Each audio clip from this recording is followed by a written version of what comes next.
Sometimes the loneliest souls find each other in the most unexpected places. In a dusty frontier saloon, a mountain man seeking solitude meets a desperate mother willing to do anything for her daughter's happiness. Clayton Hardy had spent 15 years in the wilderness, running from memories that haunted his every step. All he wanted was a quiet drink and to disappear back into the mountains. But when drunken widow Maureen O'Sullivan spotted him at the bar, she saw something different, a man who might give her gentle daughter Molly the love she deserved. In her whiskey-soaked boldness, Morin made Clayton an offer that shocked the entire saloon. What happens when a woman's fierce love for her child meets a man who's forgotten how to trust his own heart? Before we jump back in, tell us where you're tuning in from, and if this story touches you, make sure you're subscribed, because tomorrow I've saved something extra special for you. The amber light of late afternoon filtered through the grimy windows of Murphy's saloon, casting long shadows across the weathered floorboards that had seen more tears than laughter over the years. Clayton Hardy sat hunched over his whiskey, his calloused fingers wrapped around the glass like a lifeline. The empty vessel before him told its own story, a man trying to drown something that refused to stay buried. At 43, Clayton bore the marks of a life lived hard in the unforgiving wilderness. His beard, streaked with premature grey, framed a face carved by wind and worry. Scars crisscrossed his hands, each one a testament to battles fought with nature, wild animals, and sometimes worse. His clothes were practical, worn leather, faded cotton, all chosen for durability rather than appearance.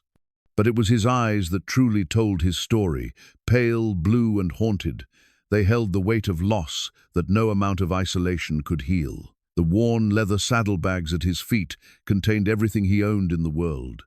A spare shirt, some jerky, ammunition, a small pouch of coins, and buried beneath it all, wrapped in oilcloth, a daguerreotype he couldn't bear to look at, but couldn't bring himself to discard.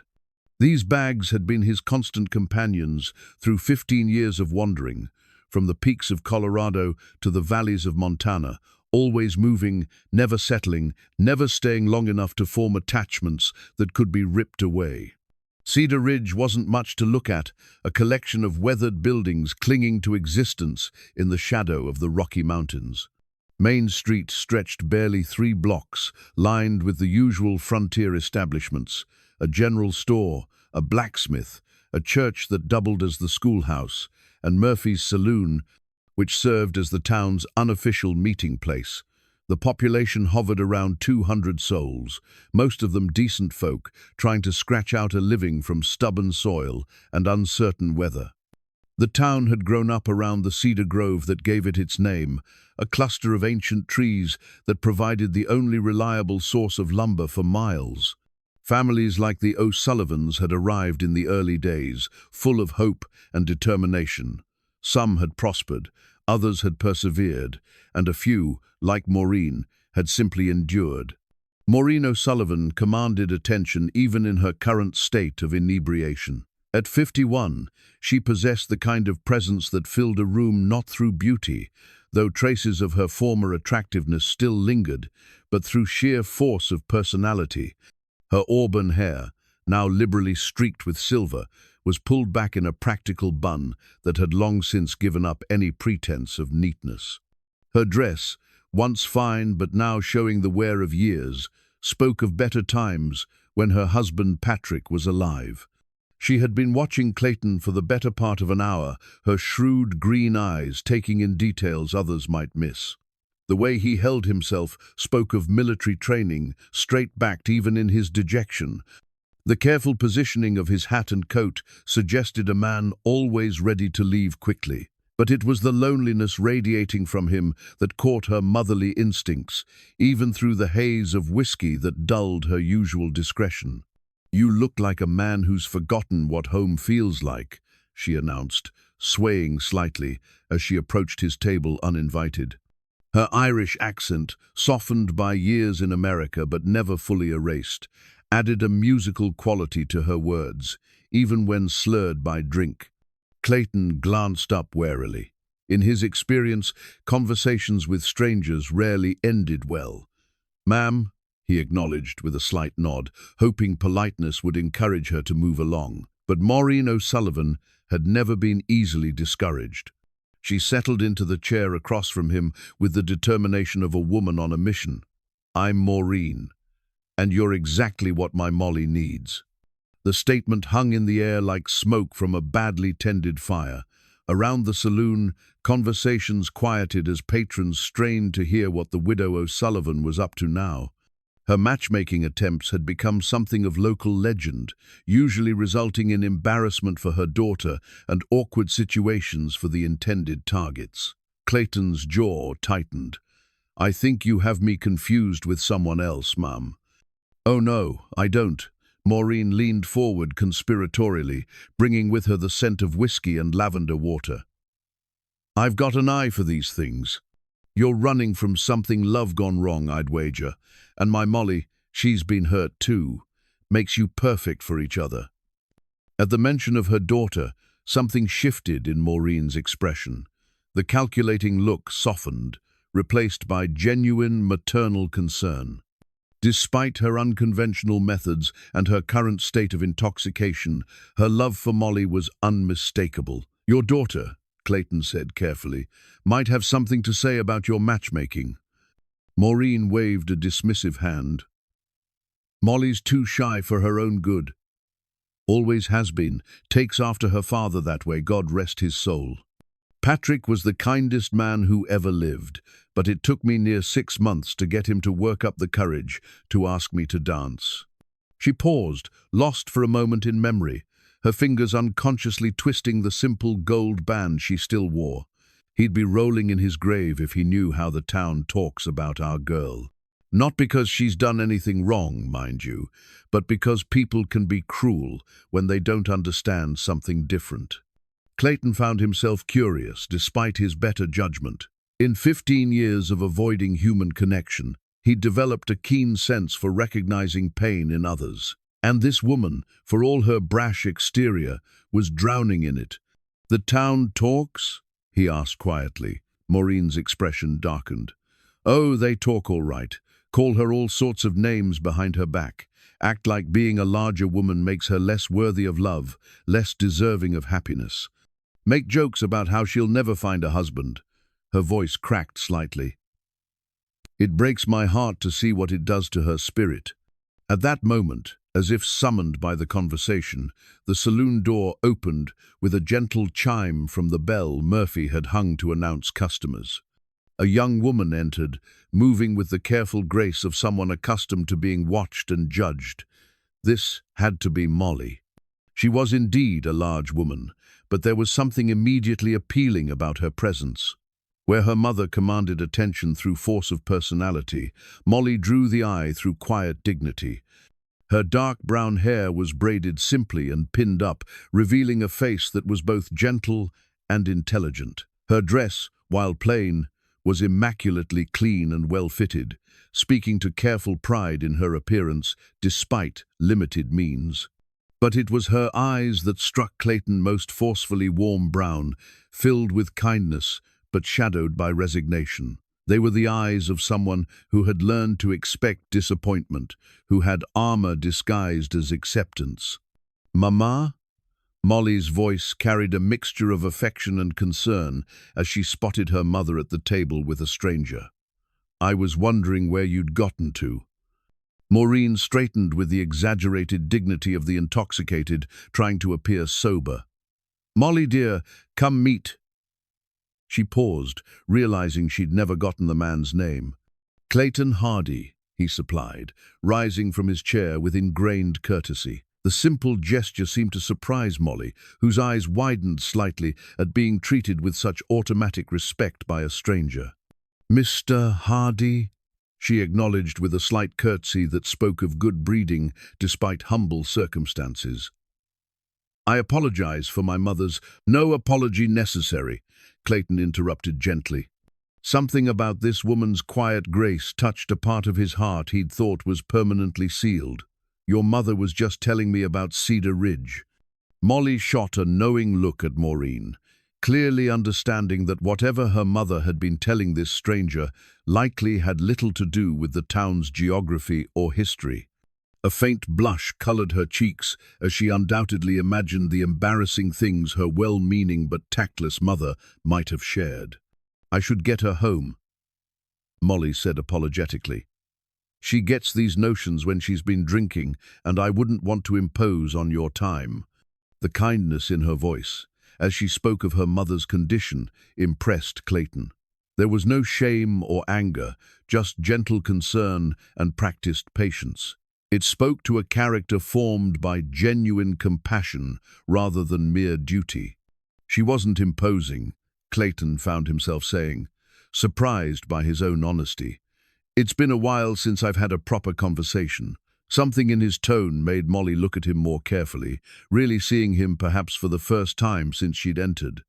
What she saw there, loneliness, kindness, wariness, and something that might have been hope, made her pause. "You're not from around here," she observed quietly. "Just passing through," Clayton replied automatically, the words he'd spoken in dozens of towns over the years. But for the first time in a long time, they didn't feel entirely true.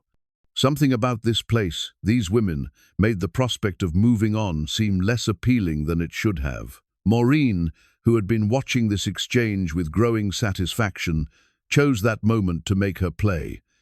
"Clayton here is looking for a wife," she announced to the saloon at large, her voice carrying clearly in the suddenly quiet room. The reaction was immediate and mortifying. Conversations stopped mid-sentence.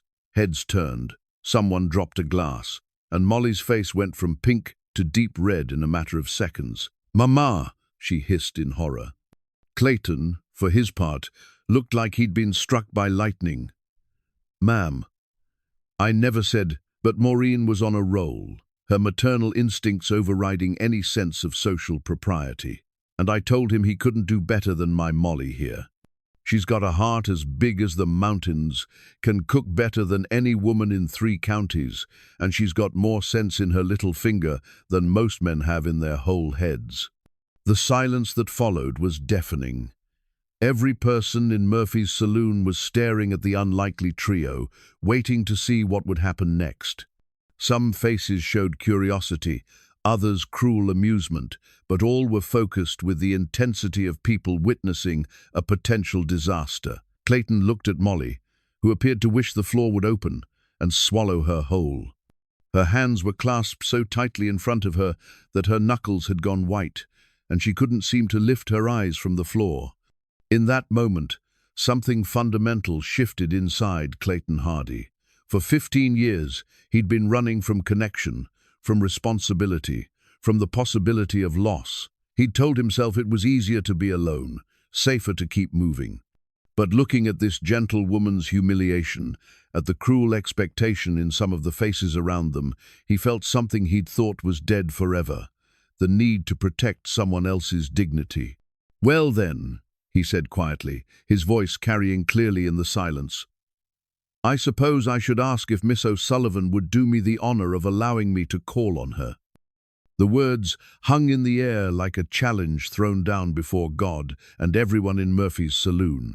Clayton Hardy had spoken them without thinking, driven by an impulse he couldn't name and wasn't sure he trusted. But there they were, and there was no taking them back. Molly's head snapped up, her brown eyes wide with shock and something that might have been hope. For a heartbeat, neither of them moved, caught in a moment that felt suspended outside of time. Then the saloon erupted. "Well, I'll be damned," muttered old Pete Murphy from behind the bar, his weathered hands pausing in their eternal task of cleaning glasses. "Did you hear that?" whispered Mrs. Henderson to her companion, loud enough for half the room to catch. "The mountain man wants to court fat, Molly." The cruel nickname hit its target with practiced precision. Molly flinched, as if she'd been slapped, the momentary light in her eyes dimming to familiar resignation. Clayton felt something dark and protective surge in his chest, an emotion he'd thought buried with his previous life. Maureen, for once in her adult life, was speechless. She stared at Clayton with an expression that cycled through surprise, delight, and maternal calculation before settling on fierce approval. Her wedding ring caught the lamplight as she pressed both hands to her heart, the simple gold band she still wore 5 years after Patrick's death, suddenly feeling warm against her skin. "You heard the man," she finally managed, her voice thick with emotion and whiskey. "My Molly's got herself a proper suitor." "Mama, please," Molly whispered, her mortification complete. She looked around the saloon at the faces, staring at them, some curious, some amused, others openly mocking. "This is all a misunderstanding." But Clayton was studying her face, seeing past the embarrassment to something deeper. Behind her humiliation, he caught glimpses of longing so carefully hidden it was almost invisible. This was a woman who had convinced herself she didn't want what everyone else seemed to take for granted, because wanting it had brought her nothing but pain. "Miss O'Sullivan," he said quietly, stepping closer so his words were meant for her alone. "I know this isn't how these things are usually done, and I know your mother has put you in an impossible position, but I meant what I said." Molly's breath caught. "You don't even know me." "No," Clayton agreed. "I don't, but I'd like to, if you'll have me." The simple honesty in his voice cut through her defenses like a knife through silk. For a moment, she let herself imagine what it might be like to have someone choose her, to be courted and valued and protected. Then reality crashed back down. "You don't understand," she said, her voice barely above a whisper. "The things they say about me, the way people look at me, I won't have you subjected to that because of my mother's foolishness." "What people say doesn't concern me," Clayton replied. "What you say does." Before Molly could respond, a new voice cut through the tension. Well, looks like we've got ourselves some entertainment tonight." The words came from a man in his 30s who had just pushed through the saloon doors, bringing with him the scent of expensive tobacco and self-importance. This was Vernon Blackwood, son of the town's wealthiest rancher, and a man who considered himself Cedar Ridge's most eligible bachelor. His presence immediately shifted the energy in the room, like a predator entering a henhouse. Vernon was handsome in a conventional way, tall, well-dressed, with the kind of confident smile that came from never having been told no. His dark hair was perfectly groomed, his clothes expensive, and his boots polished to a mirror shine. But there was something cold in his green eyes, a cruel humor that suggested he found other people's pain amusing. "Mountain Man's going to court our Molly," he announced to the room, his voice carrying just enough mockery to make it clear what he thought of the idea. "That's rich. Wonder how long it'll take him to figure out what the rest of us already know." The insult was subtle enough to maintain plausible deniability while being clear enough to draw blood. Clayton felt his hands clench into fists, muscle memory from years of violence responding to the threat before his rational mind could intervene. "Something you want to say directly, friend?" Clayton's voice was deceptively calm, but anyone with sense would have heard the warning underneath. Vernon's smile widened. He was enjoying this, fed by an audience and the chance to humiliate someone he'd always seen as beneath him. "Just wondering if you've thought this through. Molly, here's a sweet girl, don't get me wrong, but she's got particular needs. Might be more than a wandering man can handle." The room had gone deadly quiet. Even the piano player had stopped, sensing the shift in atmosphere. Maureen's face had gone red with rage, but before she could explode, something unexpected happened. Molly stepped forward. "That's enough," she said, her voice steady despite the tremor in her hands. "Vernon Blackwood, you've said quite enough." For a woman who usually tried to make herself invisible, the gesture was startling. She positioned herself slightly in front of Clayton, as if protecting him from Vernon's malice rather than the other way around. It was a small act of courage that spoke volumes about her character. Vernon's eyebrows rose in mock surprise. "Now, Molly, no need to get upset. Just looking out for your new friend here. Wouldn't want him to bite off more than he can chew." "The only thing I'm upset about," Molly replied with growing confidence, "is watching a grown man act like a schoolyard bully." I thought your mother raised you better than that." The mention of his mother hit home. Vernon's face darkened, the charming mask slipping to reveal something uglier underneath. "Watch your tongue, girl. You're not in a position to lecture anyone about proper behavior." That was the moment Clayton stepped around Molly, moving with a fluid grace that suggested considerable experience with confrontation. He didn't say a word, didn't make any threatening gestures, but his presence alone was enough to make Vernon take an involuntary step backward. "I think you should apologize to the lady," Clayton said quietly. Vernon tried to recover his bravado. "And if I don't?" Clayton's smile was thin and utterly without warmth. "Then we'll step outside and discuss it properly." The offer hung in the air like smoke from a gun barrel. Vernon might be a bully, but he wasn't stupid. Everything about Clayton Hardy suggested a man who had seen real violence and wouldn't hesitate to use it if necessary. After a long moment, Vernon's nerve broke. "This isn't over," he muttered, then turned and stalked out of the saloon, his exit considerably less dramatic than his entrance. The silence that followed was broken by a slow clap from old Pete Murphy. "About time someone put that boy in his place," the bartender said with satisfaction. "Been needed doing for years." But the confrontation had served its purpose, highlighting exactly what Molly had tried to warn Clayton about. Being associated with her would make him a target for every petty cruelty the town could devise. She turned to him with stricken eyes. "You see," she said quietly, "this is what I meant. This is what it would be like." Clayton looked at her for a long moment, taking in her obvious pain and the way she held herself as if expecting another blow. When he spoke, his voice was gentle but firm. "Miss O'Sullivan, I've faced down grizzly bears, survived blizzards that would kill a lesser man, and spent 15 years in country that doesn't forgive mistakes. If you think Vernon Blackwood and his kind worry me, you don't know much about mountain men." Despite everything, Molly found herself smiling. It was a small thing, barely more than a quirk of her lips, but it transformed her face completely. For just a moment, she looked young and hopeful and beautiful. "Besides," Clayton continued, "seems to me this town could use someone willing to stand up to bullies. Might do us all some good." Maureen, who had been watching this exchange with growing delight, chose that moment to make her feelings known.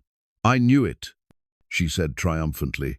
"I knew you were the right man the moment I laid eyes on you. Patrick always said I had an instinct for these things." "Mama," Molly protested weakly, but her heart wasn't in it anymore. Clayton looked around the saloon, noting the various expressions on the faces watching them. Some were supportive, others skeptical, a few openly hostile. But for the first time in 15 years, the prospect of facing opposition didn't make him want to run. "So," he said, turning back to Molly with something that might have been hope in his pale blue eyes. "What do you say? Will you let me call on you proper-like?" Molly hesitated, torn between desire and self-protection. Everything logical told her this was a mistake, that he would leave once he truly understood what he was getting into. But something in his steady gaze made her want to be brave, just this once. "All right," she whispered, so quietly he had to lean closer to hear. "All right, Mr. Hardy, you may call on me." The words were barely out of her mouth before Morin let out a whoop of joy that could probably be heard 3 blocks away. And despite everything, the embarrassment, the confrontation, the certain knowledge that this was going to complicate his life in ways he couldn't imagine, Clayton Hardy found himself smiling. For the first time in 15 years, he was looking forward to tomorrow. The morning sun cast long shadows across Cedar Ridge's main street as Clayton made his way toward the O'Sullivan house, his stomach tied in knots he hadn't felt since he was a green recruit facing his first battle. In his weathered hands, he carried a small bundle wrapped in brown paper wildflowers he'd gathered at dawn, feeling foolish but compelled by half-remembered notions of proper courtship. The O'Sullivan home sat at the end of a narrow lane, a modest 2-story structure that had seen better days but was maintained with obvious pride. The garden showed Molly's touch neat rows of vegetables, herbs growing in careful patches, and morning glories climbing the front porch posts. A rocking chair sat empty on the porch, next to a small table where a well-worn recipe book lay open, its pages fluttering in the gentle breeze. The book had belonged to Molly's grandmother, passed down through 3 generations of O'Sullivan women. Its margins were filled with handwritten notes, adjustments to measurements, suggestions for seasonal variations, small drawings of herbs and their uses. It represented more than just cooking. It was a legacy of nurturing, of women who had found ways to create comfort and joy, even in harsh circumstances. Clayton paused at the gate, suddenly uncertain. What was he doing here? Yesterday's impulse in the saloon had seemed clear enough, but in the harsh light of morning, doubts crept in like frost. He was a man who owned nothing but what fit in his saddlebags, whose longest relationship in 15 years had been with his horse. What did he have to offer a woman like Molly? Before he could lose his nerve entirely, the front door opened and Molly appeared, clearly having been watching for him from the window. She wore a simple blue dress that brought out the warm brown of her eyes, and her hair was pinned up in a style that suggested she'd taken special care with her appearance. "Mr. Hardy," she said, stepping onto the porch. "You're very punctual." "Yes, ma'am." Clayton found himself oddly tongue-tied, struck anew by the quiet dignity she carried like a cloak. "I brought you these." He held out the wild flowers, immediately feeling foolish. They were a poor offering, scraggly mountain blooms that probably looked like weeds compared to the cultivated flowers she could have grown herself. But Molly's face lit up as if he'd handed her roses from the finest garden. "They're beautiful," she said, accepting the bouquet with genuine pleasure. "Columbines and Indian paintbrush. I haven't seen these varieties this close to town. You know flowers? My grandmother taught me about wild plants. Which ones are good for cooking? Which ones have medicinal properties?" She buried her face in the blooms, inhaling their delicate fragrance. "These columbines only grow above the tree line. You must have climbed quite high to find them." Clayton felt a flush of warmth at her appreciation. Seemed worth the effort. Before either of them could say more, a commotion erupted from the direction of Main Street. Shouts, the sound of running feet, and underneath it all, a woman's scream of terror. Clayton's head snapped up, his body automatically tensing as 15 years of wilderness survival kicked in. "Help! Somebody help!" The voice belonged to Mrs. Chen, the elderly woman who ran the town's small laundry. She came running down the street, her usually neat appearance disheveled, her face white with panic. Clayton was moving before he'd consciously decided to act, his long legs carrying him toward the disturbance with Molly close behind. They found Mrs. Chen collapsed against a hitching post, gasping for breath. "What happened?" Molly asked, immediately dropping to her knees beside the older woman, her natural compassion overriding any concern for her dress. "It's Tommy, Mrs." Chen managed between gasps. "Little Tommy Patterson. He was playing by the old mine shaft up the hill. The ground gave way. He's trapped down there, and his mother's beside herself." Clayton's blood ran cold. Abandoned mine shafts were death traps, prone to cave-ins and filled with poisonous gases. He'd seen too many good men lost to such places during his years in mining country. "How long has he been down there?" he asked tersely. "Maybe 20 minutes. The men are gathering rope, but..." Mrs. Chen's voice broke. "But they say the opening's too narrow for most of them to fit through." Clayton was already moving, his mind calculating possibilities. 20 minutes was a lifetime underground, especially for a child. Every second counted. "Mr. Hardy," Molly called after him, having to run to keep up with his long strides.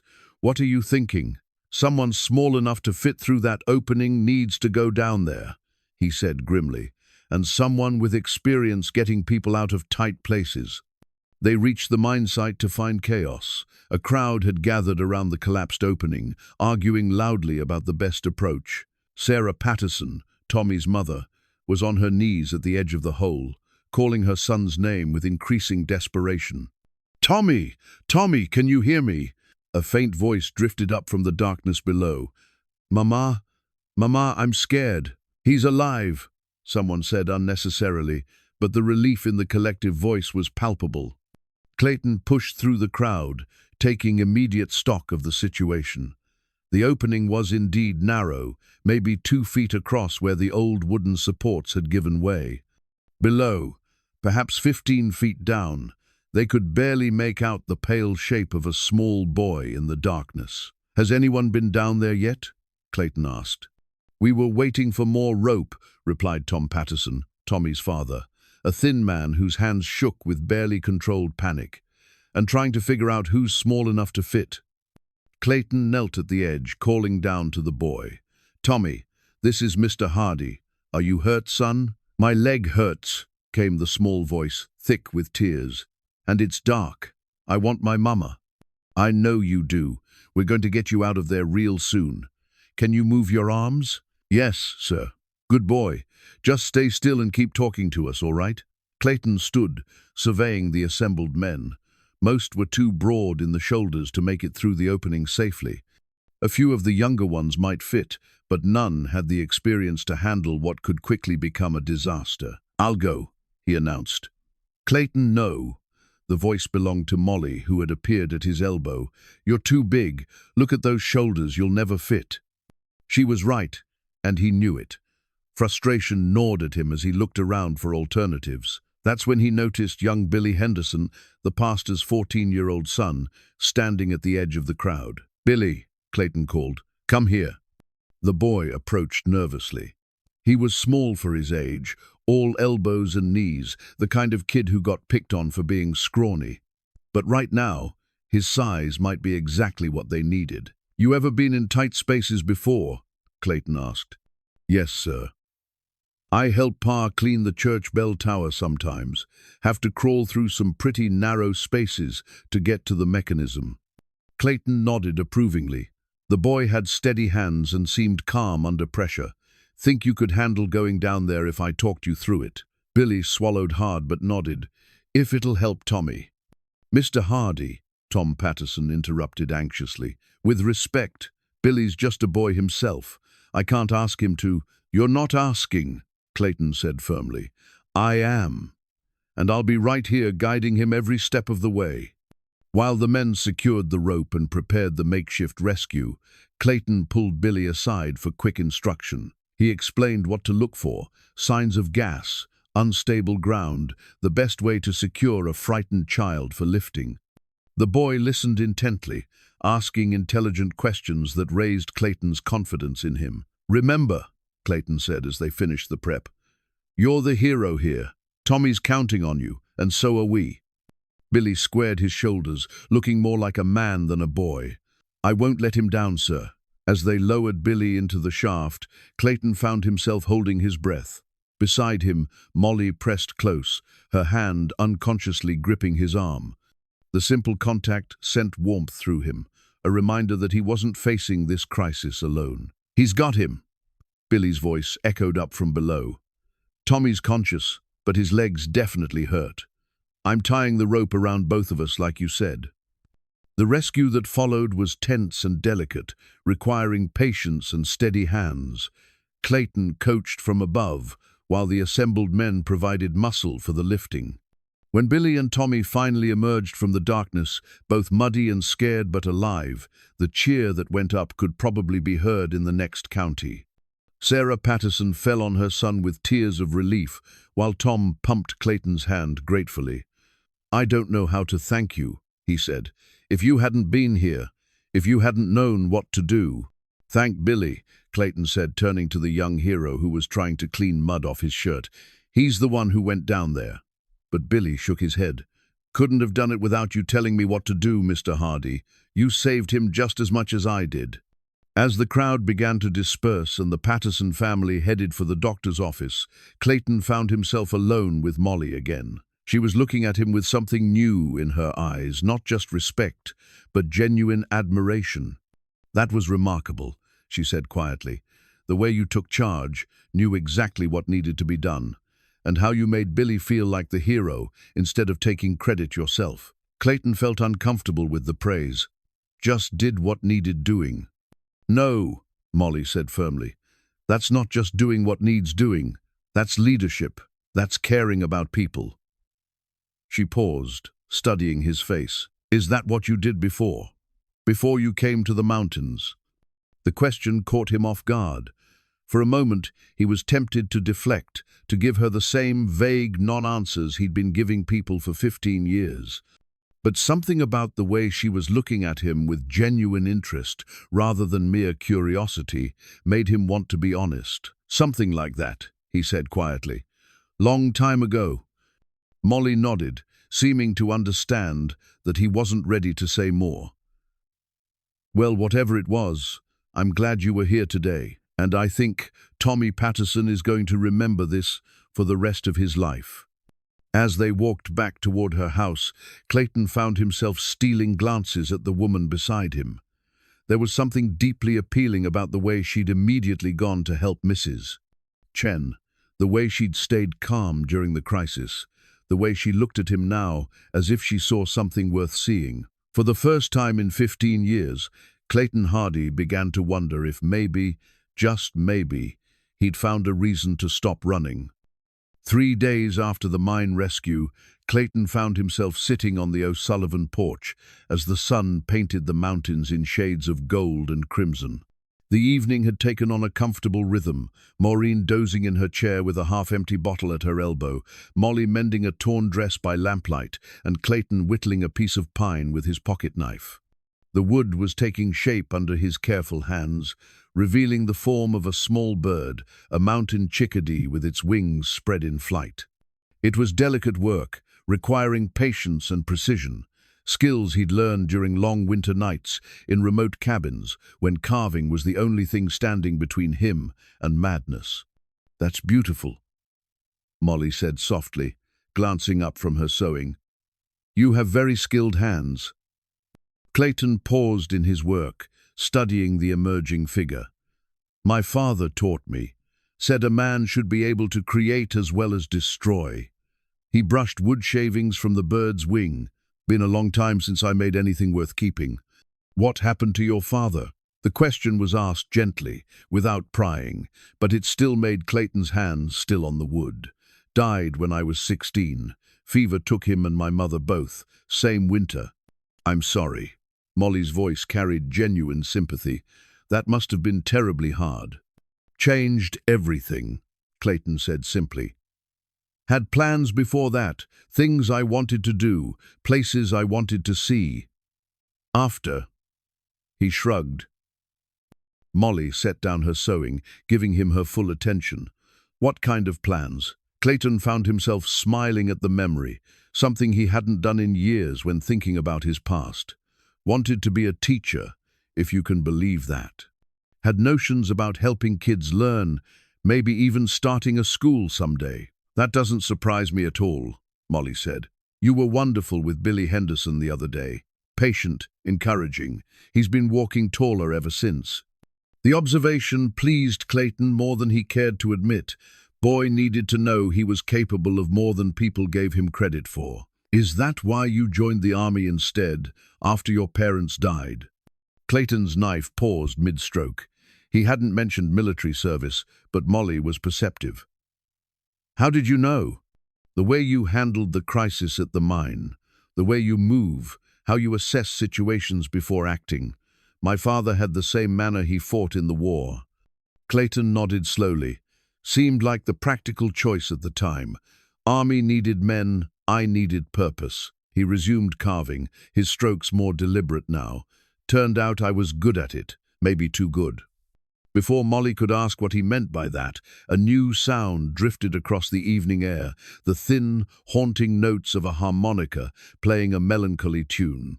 Clayton looked up sharply, recognizing the melody, then realized with surprise that the music was coming from his own porch. From his coat pocket, he pulled out a small harmonica, its metal surface worn smooth by years of handling. He'd been playing unconsciously, muscle memory taking over, while his mind wandered through painful territory. Don't stop, Molly said quickly when he moved to put the instrument away. It's beautiful. I haven't heard music like that in years." Clayton hesitated, then raised the harmonica to his lips again.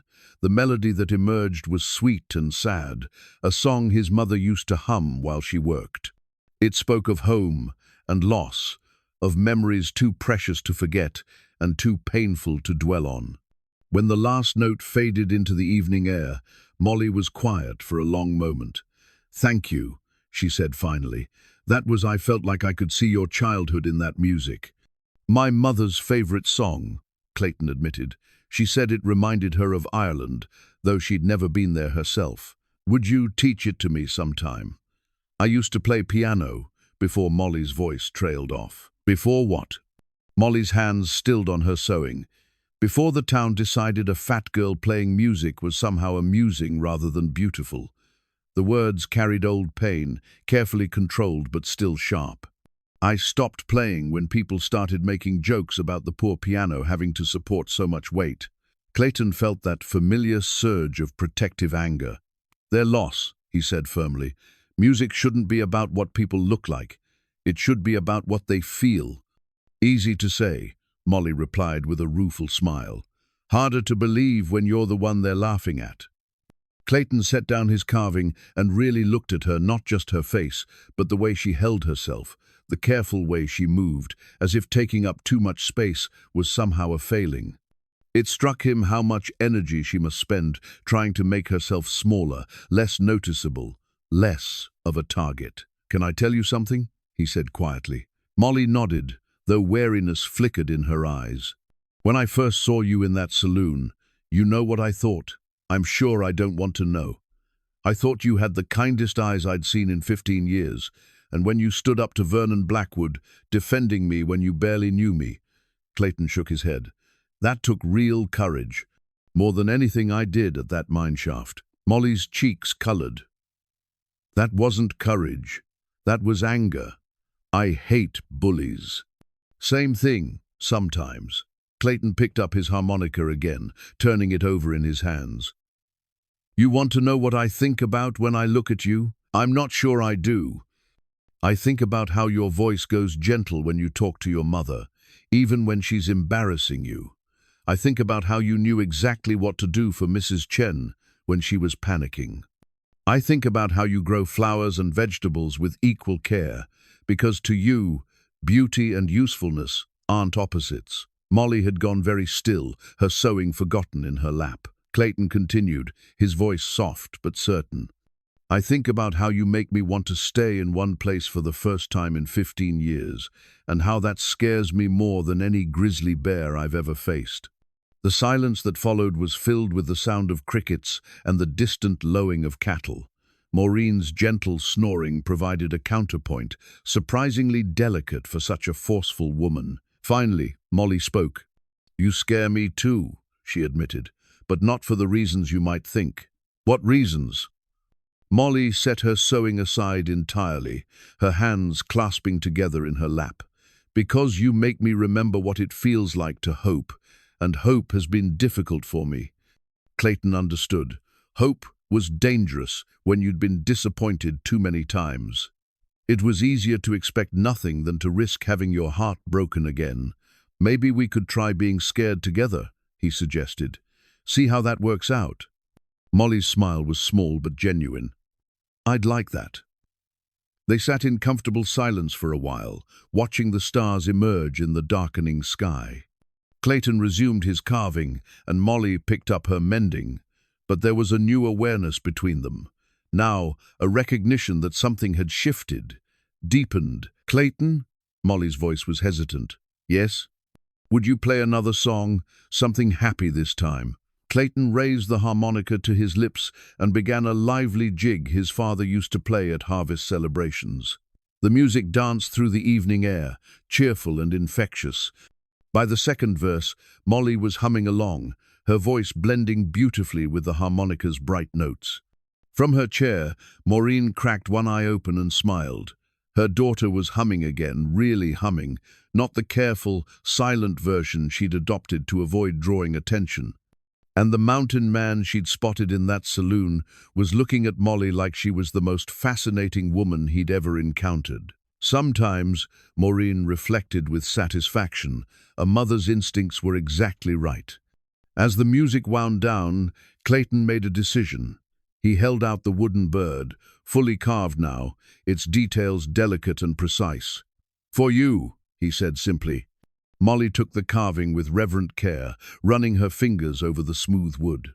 The bird seemed to pulse with life in her hands, wings spread as if ready to take flight at any moment.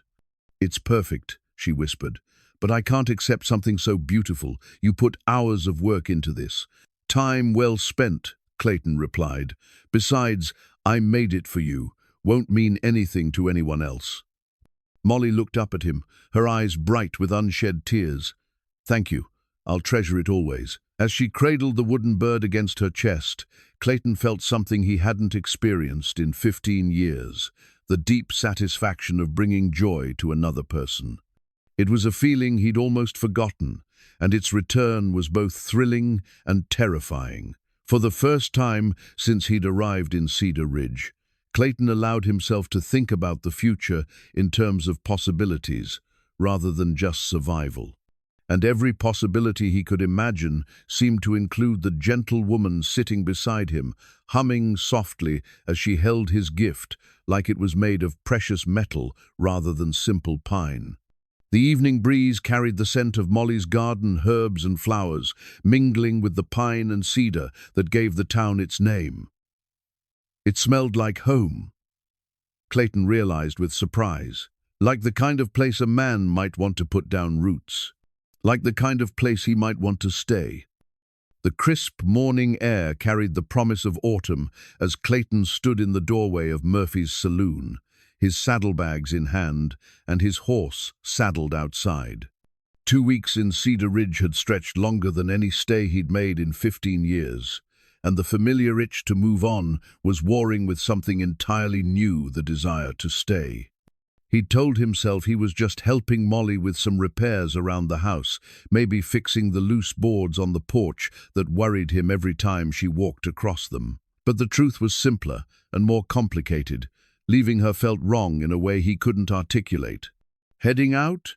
Pete Murphy asked from behind the bar, his weathered hands polishing the same glass for the 3rd time. "Thinking about it," Clayton replied, though his grip on the saddlebags had loosened. "Might want to think a little longer," Pete suggested mildly. "That girl's been different since you started calling on her. Walks taller, smiles more. Be ashamed to take that away from her now." Before Clayton could respond, the saloon door swung open and Billy Henderson burst in, his face flushed with excitement and something that looked like anger. "Mr. Hardy, I've been looking everywhere for you."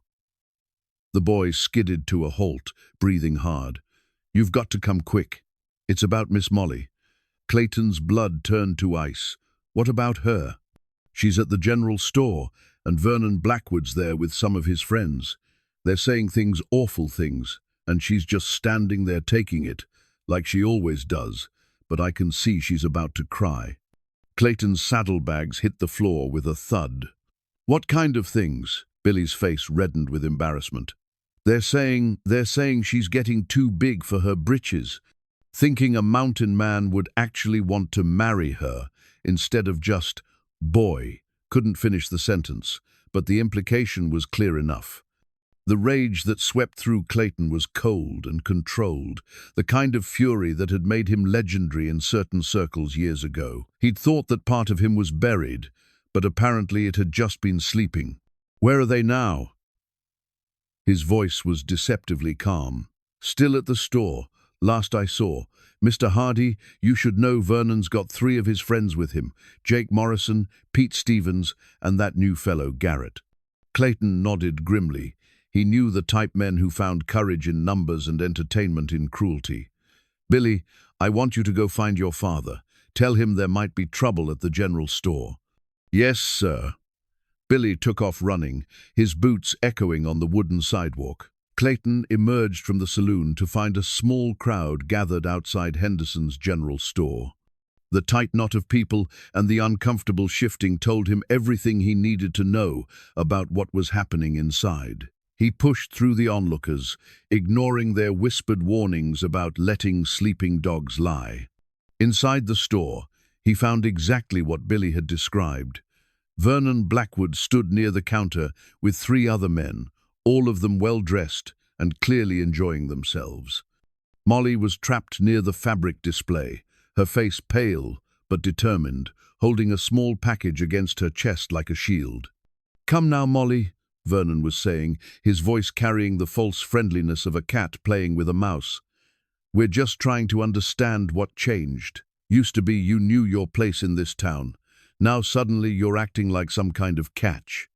"Leave her alone, Vernon," the voice came from Clayton, who stepped into the store with the fluid grace of a man comfortable with violence. The temperature in the room seemed to drop 10 degrees. Vernon turned with a smile that didn't reach his eyes. "Well, if it isn't the mountain man himself. We were just discussing you." "Were you?" Clayton's gaze swept the group, cataloguing weapons, exits, and the positioning of innocent bystanders. Old habits died hard. "Nothing good, I'd imagine." "Actually, we were wondering about your intentions," said Jake Morrison, a thick-set man who owned a small ranch outside town. "Whether you're serious about courting our Molly here, or if you're just—" "Careful," Clayton interrupted, his voice soft but carrying unmistakable menace. "Think real hard about how you finish that sentence." The men exchanged glances. They'd expected an easy target, a drifter who wouldn't want trouble. What they were seeing instead was something altogether more dangerous. "No need for threats," Vernon said, though his bravado was wearing thin. "We're just looking out for Molly's best interests, making sure she doesn't get her hopes up for something that's never going to happen." "My hopes are my own business," Molly said quietly, finding her voice at last. "And so are my choices." "Choices?" Pete Stevens laughed nastily. "What choices? You think this man's going to marry you? Take you away from here to live happily ever after? That's enough." Clayton stepped forward, and the 4 men instinctively backed up. "Miss O'Sullivan, would you step outside, please?" "I'm not going anywhere," Molly replied, surprising everyone, including herself. "I'm tired of running away every time these men decide to entertain themselves at my expense." Clayton felt a surge of pride at her courage, even as he worried about what it might cost her. "Molly, no." Her voice was stronger now, fed by years of suppressed anger. "They want to know about your intentions, Mr. Hardy." "Well, here they are." She turned to face Vernon and his friends directly. "This man has treated me with more respect in 2 weeks than any of you have shown me in 20 years. He sees me as a person worth knowing, worth caring about. If that threatens you somehow, maybe you should ask yourselves why." Vernon's face had gone red. "You're making a mistake, Molly. When he leaves, and he will leave, you'll still be here. Still be the same fat girl you always were. Still need to live in this town with these people." "Maybe," Molly said, her chin lifting. "But at least I'll know what it feels like to be valued for who I am, instead of mocked for what I look like." "Enough." Clayton's voice cut through the tension like a blade. He'd heard all he could stand. "Blackwood, you and your friends have said your piece. Time to leave." "Or what?" Vernon challenged, though his voice lacked conviction. Clayton smiled, and it was not a pleasant expression. "Or I'll explain to you exactly why it took 4 of you to work up the courage to bully one woman, and why that makes you the sorriest excuses for men I've ever encountered." For a moment, violence hung in the air like smoke. Then the store's bell chimed, and Pastor Henderson walked in, followed by several other townspeople, including the mayor and Dr. Morrison. The cavalry had arrived, summoned by Billy's warning. "Gentlemen," Pastor Henderson said mildly, though his eyes were hard, "I trust there's no trouble here?" Vernon looked around at the assembled faces, some supportive, others disapproving, all witnessing his humiliation. "No trouble, Pastor. We were just leaving." As the 4 men filed out, Vernon paused next to Clayton. "This isn't over," he murmured. "Yes, it is," Clayton replied quietly. "Touch her again, even with words, and I'll finish what you started here. Are we clear?" Vernon's jaw worked, but he nodded curtly and left without another word.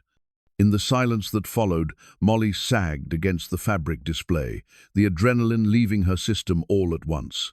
Clayton was beside her instantly, his strong hands steadying her. "You all right?" he asked gently. "I think so." She looked up at him with wonder. "I can't believe I did that. I never talked back to them. Maybe it was time you started." Dr. Morrison, Jake's father, but apparently cut from different cloth, approached them with concern. "Molly, dear, are you hurt?" "No, Dr. Morrison, just shaken." The older man nodded, then turned to Clayton.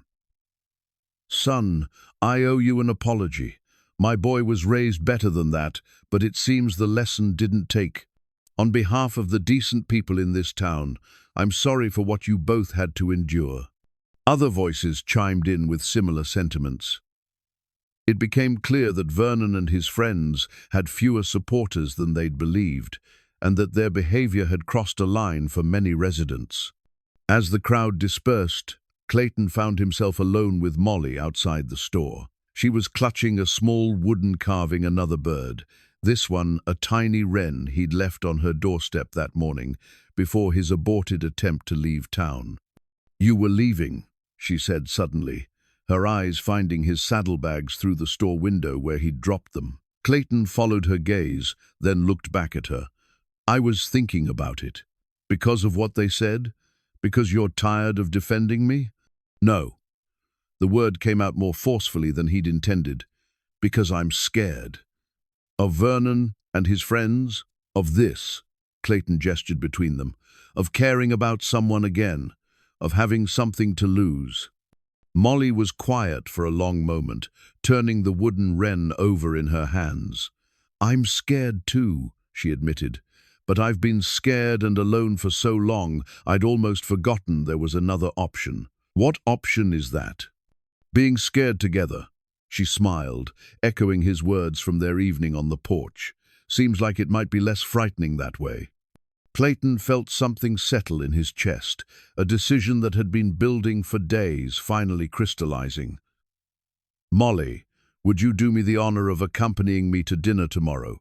Somewhere nice, maybe that restaurant attached to the hotel? In public, where everyone can see. Especially where everyone can see." Clayton's voice was firm.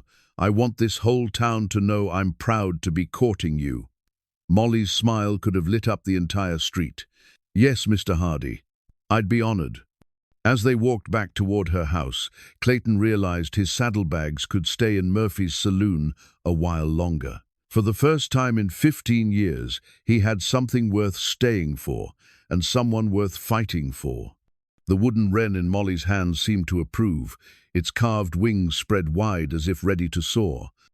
The evening breeze carried the scent of Maureen's Irish stew through the open windows of the O'Sullivan home, mingling with the aroma of fresh bread and the sound of gentle laughter. Clayton sat at the modest kitchen table, feeling more at home than he had in any grand house or army barracks. Morin was regaling them with stories of her courtship with Patrick, her words slightly slurred, but her love for her late husband shining through every anecdote. "And there he was," she continued, gesturing with her fork, "standing in the middle of Main Street in his best Sunday suit, soaked to the bone, because he'd walked 3 miles in a thunderstorm just to ask my father for permission to court me properly." "What did your father say?" Molly asked, though she'd heard this story countless times. "He said any man fool enough to walk through a storm for love was either crazy enough to marry his daughter or too stupid to know better." Maureen's eyes twinkled. "Either way, he figured I could do worse." Clayton found himself smiling, caught up in the warmth of family memories. It had been so long since he'd been part of casual conversation, of shared meals and gentle teasing. The photograph tucked deep in his saddlebag suddenly felt heavier, a reminder of the family dinners he'd once known and lost. "What about your family, Clayton?" Maureen asked, as if reading his thoughts. "What were your parents like?" The question caught him off guard. For 15 years, he'd deflected such inquiries, kept his past locked away like something too fragile to expose to air. But here, in this warm kitchen with these generous women, the walls he'd built seemed suddenly porous. "My mother was a lot like you, actually," he said quietly. Irish, though she was born here. Had the same gift for making strangers feel like family. He paused, his fingers absently tracing the wood grain of the table. My father was quieter, more practical, but he loved her laugh. Used to say it was the prettiest sound in the territory. They sound wonderful, Molly said gently. You must miss them terribly. Clayton nodded, surprised to find that talking about them didn't hurt as much as he'd expected. They'd have liked you both. Mother especially would have loved your cooking, Maureen. And Molly, he looked at her across the table, she'd have said you had kind eyes, just like I did. Had a sweetheart before the war, did you? Maureen asked, with the directness of someone slightly in her cups. The question hit like a physical blow. Clayton's hands stilled on the table, his jaw tightening. Maureen, he said carefully, that's not— Oh, leave the man be, Molly interrupted, shooting her mother a warning look. His past is his own business.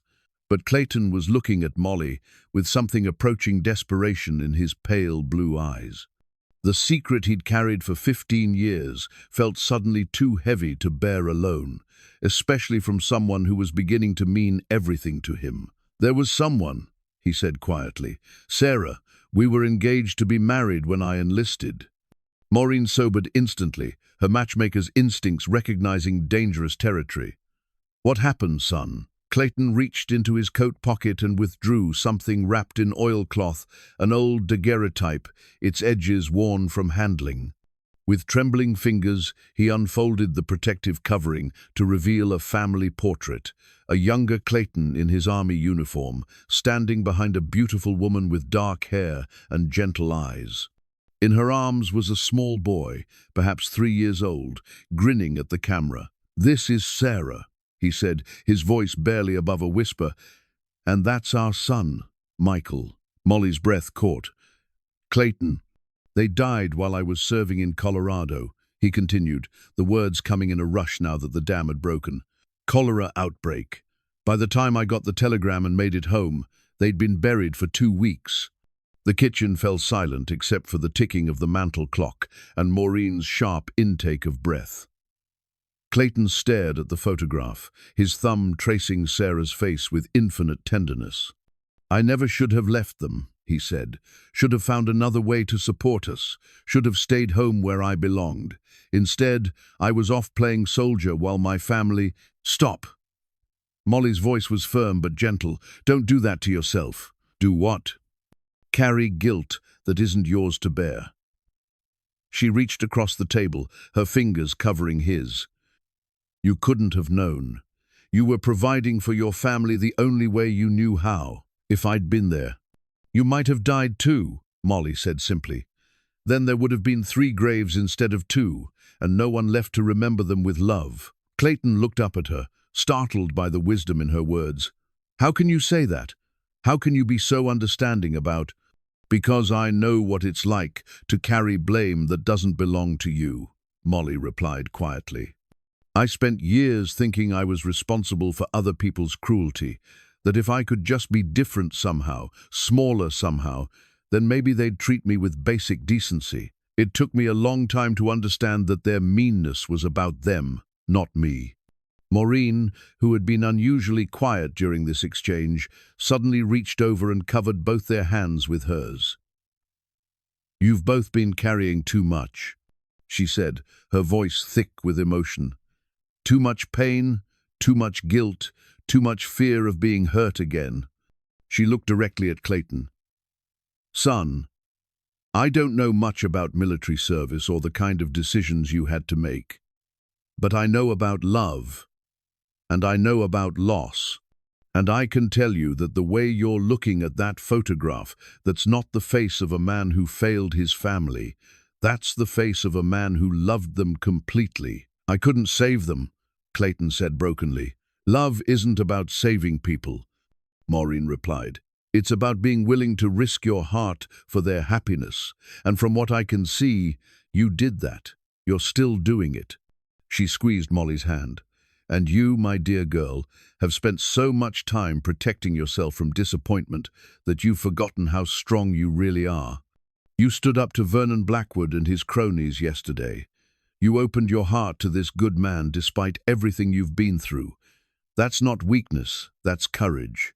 The three of them sat in silence for a moment, hands linked across the kitchen table like an unlikely family. Outside, the evening sounds of Cedar Ridge drifted through the windows, children calling to each other, the distant lowing of cattle, the creak of wagon wheels on dusty streets.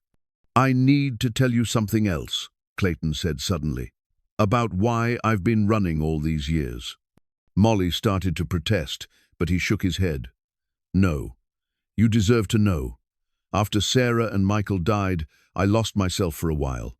Did things in the name of grief that I'm not proud of.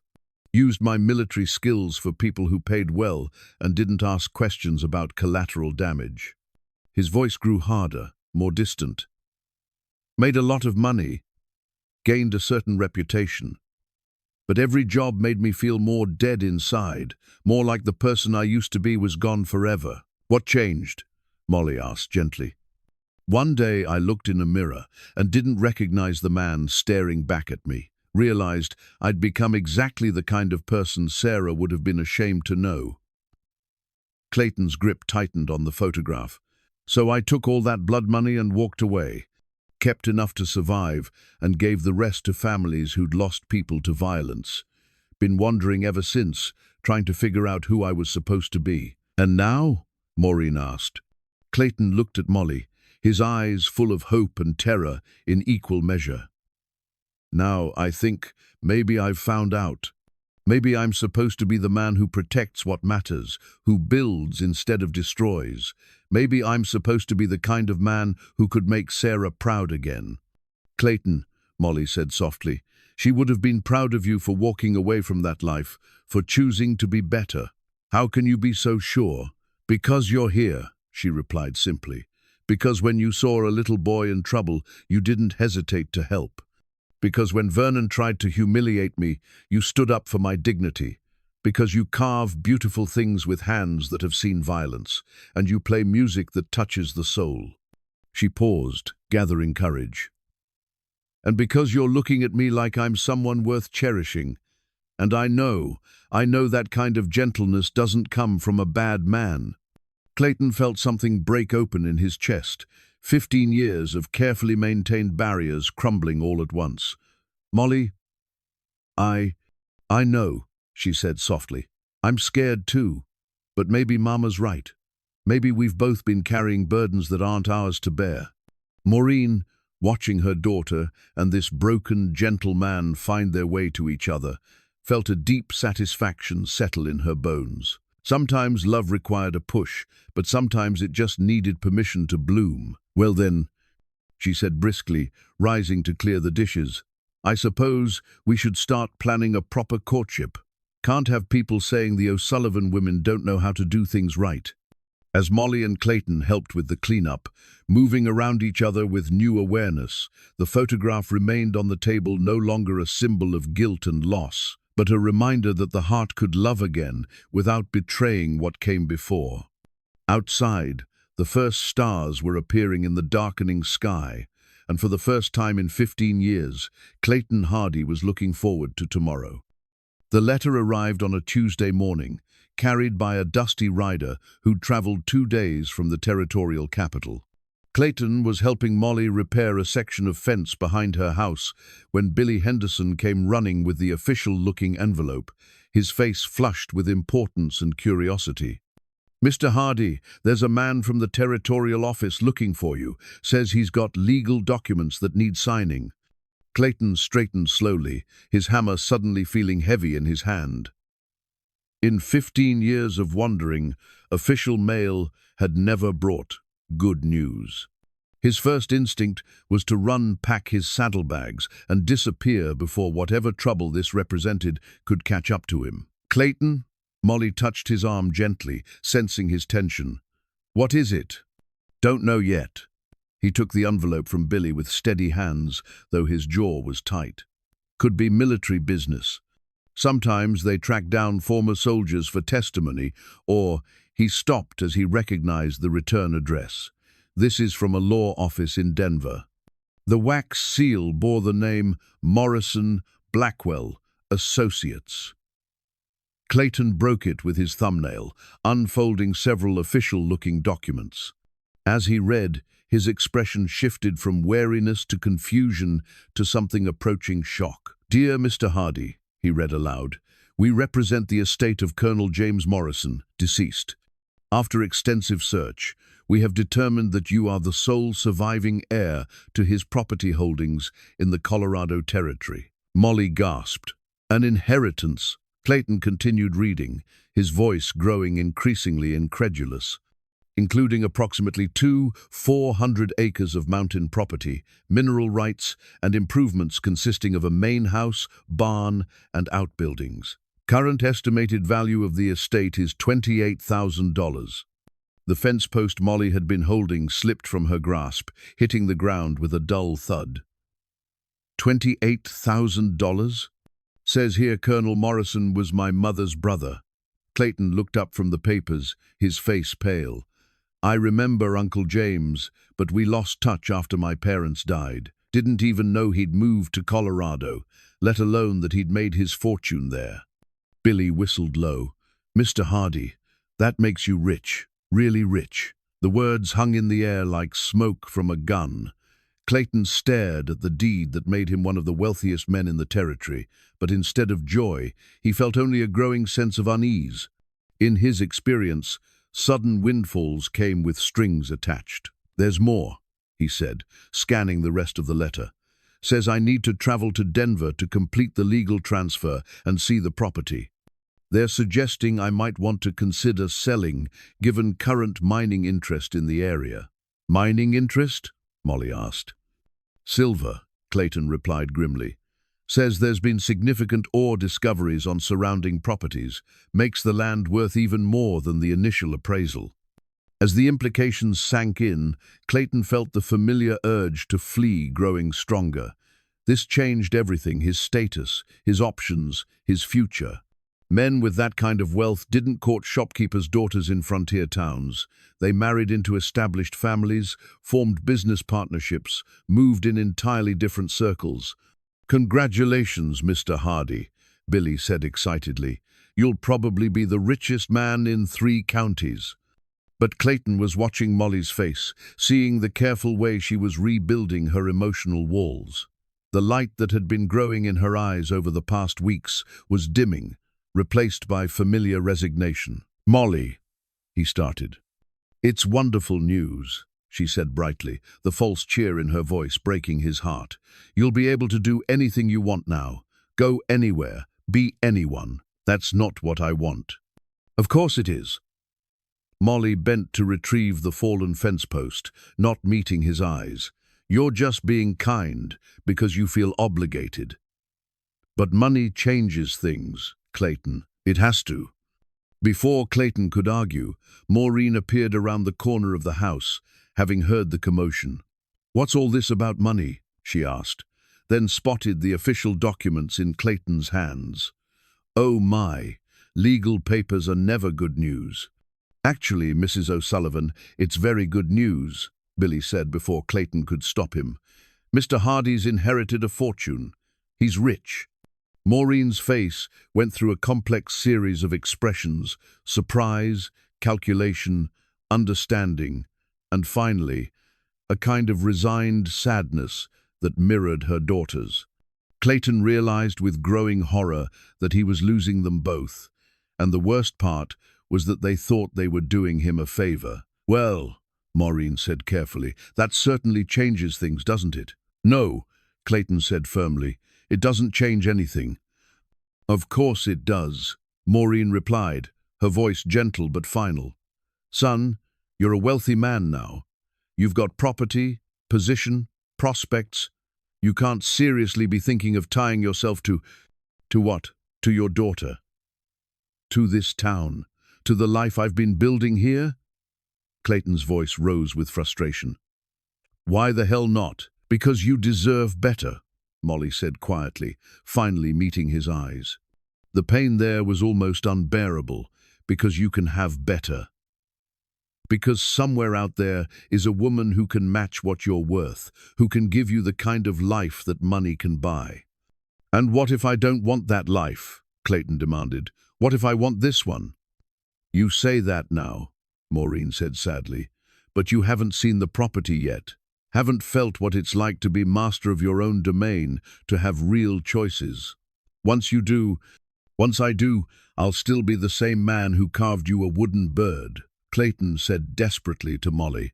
The same man who wants to wake up every morning knowing you're in the world, knowing I get to make you smile. But he could see he was losing the argument before it was fully made. The knowledge of his wealth had shifted something fundamental in their relationship, creating a distance that felt insurmountable. Clayton, Molly said gently, I need you to go to Denver, see this inheritance, understand what you've been given, and then we can talk about what comes next. I know what comes next, Clayton said. I come back here and we continue what we started. Maybe, Molly replied, but her tone suggested she didn't believe it. But you need to see for yourself what you'd be giving up. The conversation was interrupted by the sound of approaching horses. Vernon Blackwood rode up with two companions, his face bearing an expression of smug satisfaction that made Clayton's blood run cold. Well, well, Vernon called out as he dismounted. Heard there was some excitement over here. Something about our mountain man coming into money? None of your business, Blackwood, Clayton said shortly. Oh, but I think it is my business, Vernon replied, his smile widening. You see, that property you've inherited? My father's been trying to buy mineral rights in that area for 2 years. Seems we'll be neighbors now, assuming you're smart enough to take advantage of the opportunity. The way Vernon said opportunity made it clear he had something specific in mind. Clayton waited, his instincts screaming warnings. Fact is, Vernon continued, my father's prepared to make you a very generous offer for those mineral rights. $5,000, cash money, for what's probably just a bunch of rocks anyway. $5,000 for rights worth $28,000? Clayton asked mildly. Vernon's smile faltered. Well now, that $28,000 is just an estimate, and it includes the land, the buildings, everything. The mineral rights are just speculation, bird in the hand, and all that. Clayton felt pieces clicking into place in his mind. How exactly did you hear about my inheritance, Blackwood? That rider only arrived an hour ago. Word travels fast in a small town, Vernon said. But his eyes shifted nervously. Or maybe you knew about it before the rider arrived, Clayton suggested. Maybe someone in Denver sent word that I'd been found, gave you time to prepare your little speech about generous offers and smart opportunities. The silence that followed was deafening. Vernon's companions looked uncomfortable, and Vernon himself had gone pale. I don't know what you're implying, Vernon said stiffly. I'm implying that you and your father have been trying to cheat me out of property I didn't even know I owned, Clayton replied, his voice deadly calm. Makes a man wonder what other games you've been playing. Maureen, who had been listening to this exchange with growing understanding, suddenly spoke up. Vernon Blackwood, did you know about this inheritance when you were tormenting my daughter? When you were trying to convince her she wasn't good enough for a mountain man? Vernon's flush gave him away completely. That's ridiculous. Is it? Clayton asked. Because it seems mighty convenient that you've been so interested in driving me away from Molly, right up until you realized I might be useful to your family's business interests. The truth of it hung in the air like a thundercloud. Vernon had known, or suspected, about the inheritance all along. His cruelty toward Molly hadn't just been casual meanness, it had been calculated sabotage, designed to keep Clayton isolated and vulnerable to manipulation. Get off this property, Clayton said quietly, and tell your father that my mineral rights aren't for sale, not for $5,000, not for $50,000. Not to him, not ever. Vernon's mask of civility finally slipped completely. You're making a mistake, Hardy. My family has influence in this territory. We can make things very difficult for you. They can try, Clayton replied, but I've dealt with worse than the Blackwood family, and I'm still here." As Vernon and his men rode away, Clayton turned back to find Molly staring at him with something approaching awe. "You knew," she said. "Somehow you knew they were trying to manipulate you." "I suspected," Clayton admitted. Vernon's hatred always felt too personal for someone who'd just met me.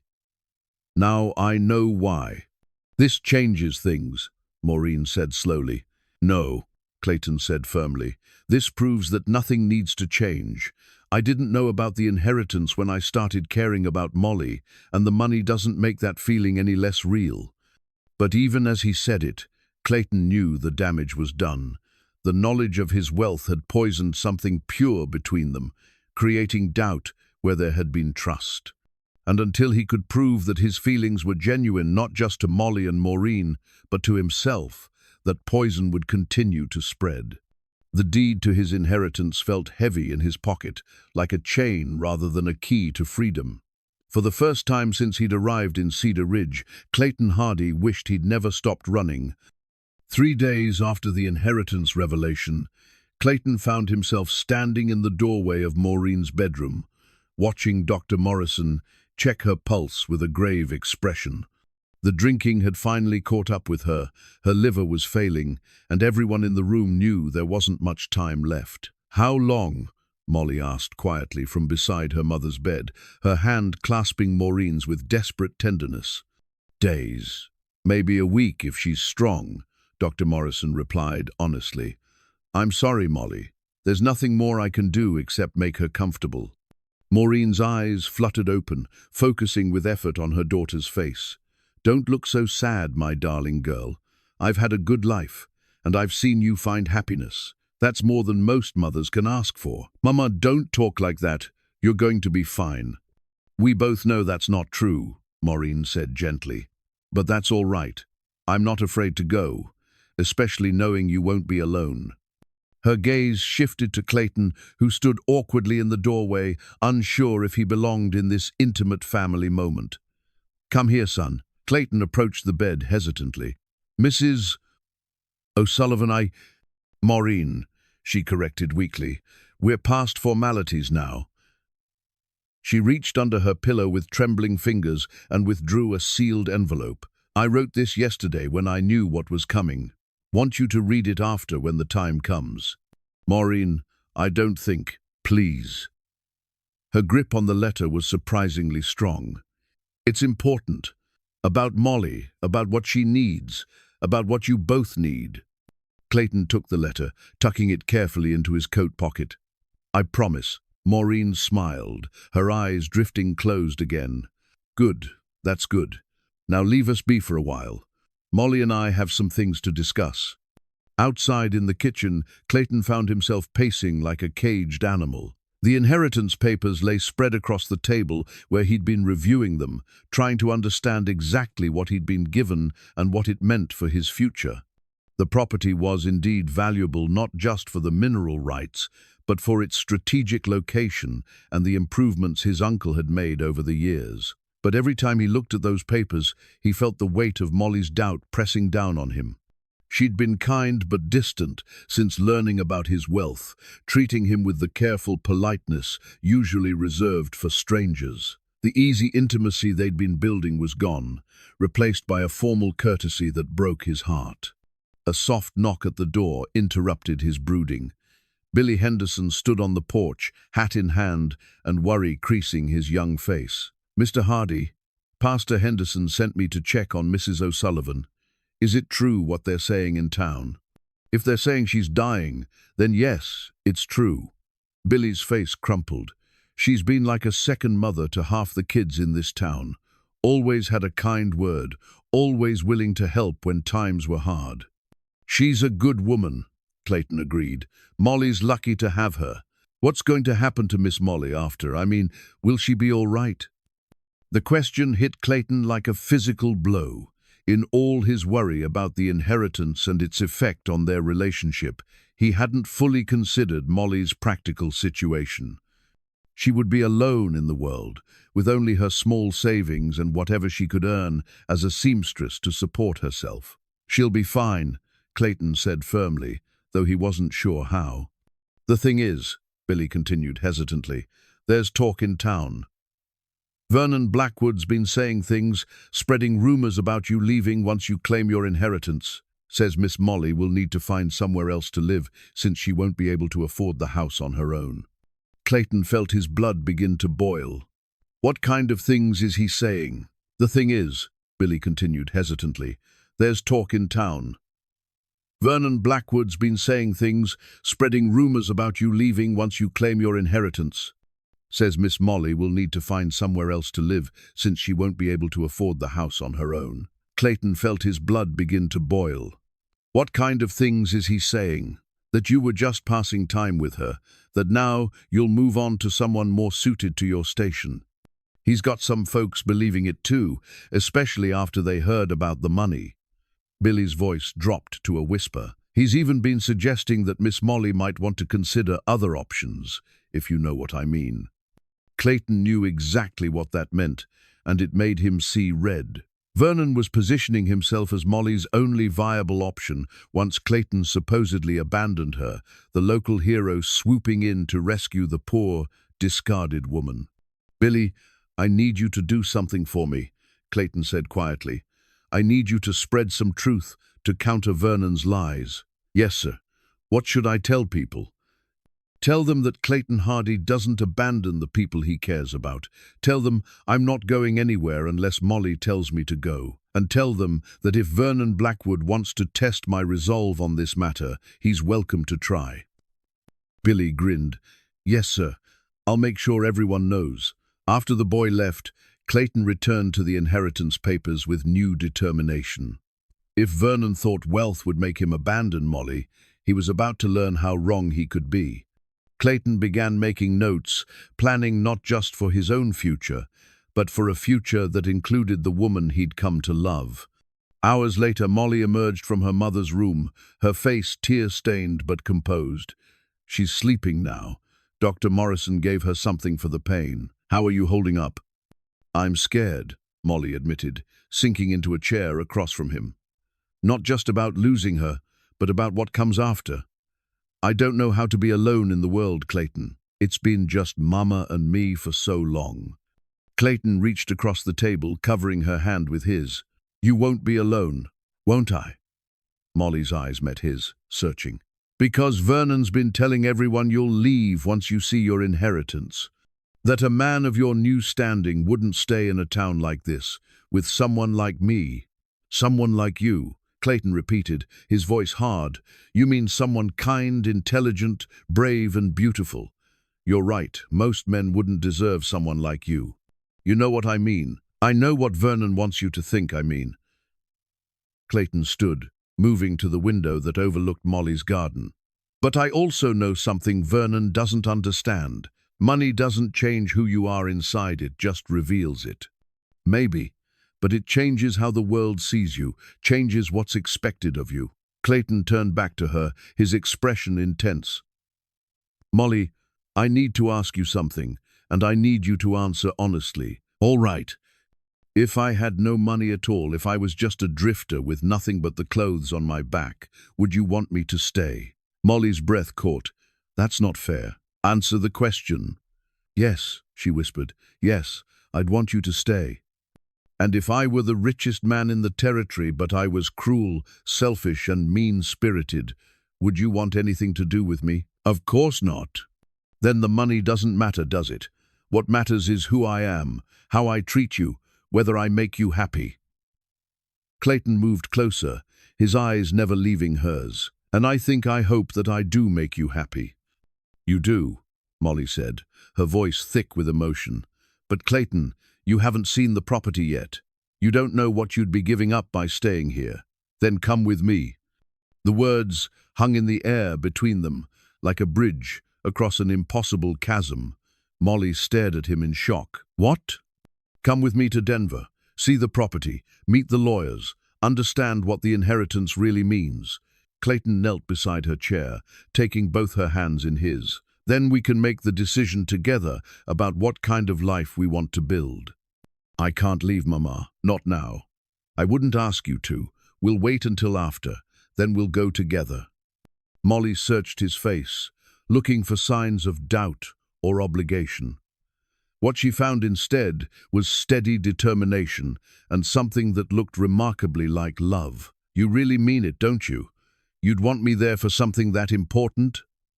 "Molly, I don't want to make any major decisions about my future without you. That inheritance, it's not just my opportunity. It's ours, if we want it to be." Before Molly could respond, a weak voice called from the bedroom. "Molly? Could you come here, dear?" They found Maureen awake and lucid, her eyes bright despite her obvious weakness. "I heard talking. Good, you're both here. We didn't mean to wake you, Mama. I wasn't really sleeping, just resting my eyes and listening to my daughter discover that she's loved." Maureen's gaze moved between them. "I'm dying, children. We all know it. And I need to say some things while I still can." Clayton started to excuse himself, but Maureen waved him back. "No, you need to hear this too. Molly, you've spent your whole life believing you're not worthy of good things, but you are, darling. You're worthy of love, of happiness, of a man who sees your value." "Mama, let me finish. And Clayton, you've spent years punishing yourself for losses that weren't your fault, but Sarah and Michael wouldn't want you to live in exile forever. They'd want you to find joy again, to build something beautiful from the ashes of your grief." Maureen struggled to sit up straighter, and both Clayton and Molly moved to help her. "You found each other for a reason. Don't let fear or pride or other people's opinions keep you from the happiness you both deserve." She reached under her pillow again, this time withdrawing a small object wrapped in cloth. "This was my mother's, and her mother's before that. It's meant to be worn by O'Sullivan women on their wedding day." She unwrapped a delicate silver locket, its surface engraved with intricate Celtic knots. "Molly, I want you to have this. And Clayton, I want you to promise me something. Anything. Promise me you'll take care of my girl. Not because she needs taking care of, she's stronger than she knows, but because love is meant to be shared, and you two have enough between you to light up the whole territory." Clayton took the locket reverently, understanding the weight of what he was being given. "I promise, Maureen, with my life." "Good." Maureen settled back against her pillows, looking more peaceful than she had in days. "Now, I'm going to sleep for a while, and I expect when I wake up, you two will have stopped being so afraid of your own happiness." As her breathing deepened into genuine sleep, Clayton and Molly found themselves alone, with the silver locket gleaming between them. It represented more than just family tradition. It was a blessing, a hope, and a challenge all at once. "She's right, you know," Molly said quietly. "We have been afraid." "Maybe it's time to stop being afraid," Clayton replied. "Maybe it's time to start believing in something good." Outside, the sun was setting over Cedar Ridge, painting the sky in shades of gold and rose. And for the first time since the inheritance letter arrived, Clayton felt like the future held promise rather than uncertainty. He still had to prove his love was real. Still had to show Molly and the town that his feelings weren't changed by money. But with Maureen's blessing warming his heart and the woman he loved beside him, Clayton Hardy was ready for whatever challenges lay ahead. Maureen O'Sullivan passed peacefully in her sleep 3 days later, with Molly holding her hand and Clayton keeping watch from the corner chair. The funeral drew half the town, testament to the impact one fierce, loving woman could have on a community. Even Vernon Blackwood attended, though his presence felt more like surveillance than respect. As the last mourners departed from the graveside, Clayton found himself standing alone with Molly among the weathered headstones. She hadn't spoken since the service ended, her grief too deep for words. In her hands, she clutched the silver locket her mother had given her, its surface warm from constant handling. "She would have loved seeing so many people come to honor her," Clayton said gently. "She would have made jokes about the turnout," Molly replied, her voice barely above a whisper. "Would have said something about how death was the only thing that could get Vernon Blackwood into a church voluntarily." Despite her pain, Molly's mouth quirked in the ghost of a smile, but it faded quickly, replaced by the stark reality of her situation. She was alone now, truly alone, for the first time in her life. "Clayton, I need to ask you something," she said, still not looking at him. "Anything. I need you to go to Denver. Soon. See your inheritance, meet with the lawyers, understand what you've been given." Her voice grew stronger, more determined. "And I need you to do it without me." Clayton felt like he'd been punched in the chest. "Molly, we talked about this. I want you there. And I want you to see it first, alone, without any influence from me or obligations to me." Finally, she turned to face him, her brown eyes bright with unshed tears. "I need to know that whatever decision you make about us, it's because of what you truly want, not because you feel sorry for the poor, orphaned woman. That's not, promise me." Her voice carried an edge of steel that reminded him powerfully of Maureen. "Promise me you'll go, you'll see everything you've inherited, and you'll make your choice based on what's best for your life. Not what you think I need, not what you think you owe my mother's memory, what you actually want." Clayton studied her face, recognizing the stubborn determination that had helped her survive years of cruelty and isolation. This wasn't a request, it was a demand born of love and self-respect. "All right," he said finally. "I'll go. But Molly, no conditions, no promises about what you'll decide. Just go, and when you come back, we'll talk about the future, whatever that might look like." Clayton wanted to argue, wanted to tell her that no amount of money or property could change how he felt about her. But he could see in her eyes that she needed this, needed to know that his choice was freely made, not born from pity or obligation. "When do you want me to leave?" "Tomorrow." The word hit him like a slap. "Tomorrow? Molly, your mother just died. You shouldn't be alone so soon." "I won't be alone, Mrs. Henderson has already offered to stay with me, and half the church ladies will probably be by with casseroles and unsolicited advice." Molly's smile was weak but genuine. "Besides, staying busy will help, and knowing you're settling your future will give me something constructive to worry about instead of just grieving." That evening, Clayton packed his saddlebags with heavy hands, each folded shirt and rolled blanket, feeling like another step away from the life he'd begun to build in Cedar Ridge. The inheritance papers were tucked safely in his coat pocket, along with Maureen's final letter, which he still hadn't found the courage to read. A knock at his hotel room door interrupted his melancholy preparations. He opened it to find Vernon Blackwood standing in the hallway, his usual smug expression replaced by something that might have been genuine concern. "Clayton, I heard you're leaving for Denver tomorrow." Word travels fast. Clayton didn't invite him in. "Mind if I speak plainly? When have you ever done otherwise?" Vernon actually smiled at that, a real smile for once instead of his typical sneer. "Fair point. Look, I know we haven't exactly been friendly, but I wanted to say something before you go." Clayton waited, wary but curious. "That property you inherited, it's worth more than what the lawyers told you. A lot more. My father's had surveyors all through that area, and the mineral deposits are extensive. You could be looking at $100,000, maybe more, once full mining operations begin." The number was staggering, almost incomprehensible. Clayton kept his expression neutral. "Interesting.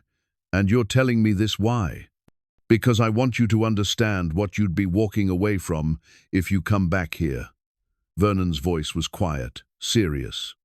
"Clayton, you could buy half of Denver with that kind of money.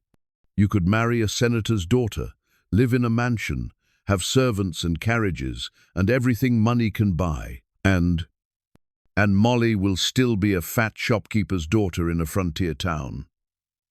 The words were cruel, but Vernon's tone wasn't mocking. It was almost sad. "She'll still be the woman people whisper about, still be struggling to make ends meet, still be the woman I love." Clayton's voice was deadly quiet. "Is that what you were trying to say?" Vernon stepped back slightly, recognizing danger. "I'm trying to be realistic. You think you love her now, but you haven't lived the life that money could give you. You haven't seen what's possible." And what about what Molly wants? What she deserves? She deserves to be happy, Vernon said, surprising Clayton with his honesty. But happiness for a woman like her might mean something different than happiness for a man like you. Clayton stared at Vernon for a long moment, trying to understand what game he was playing.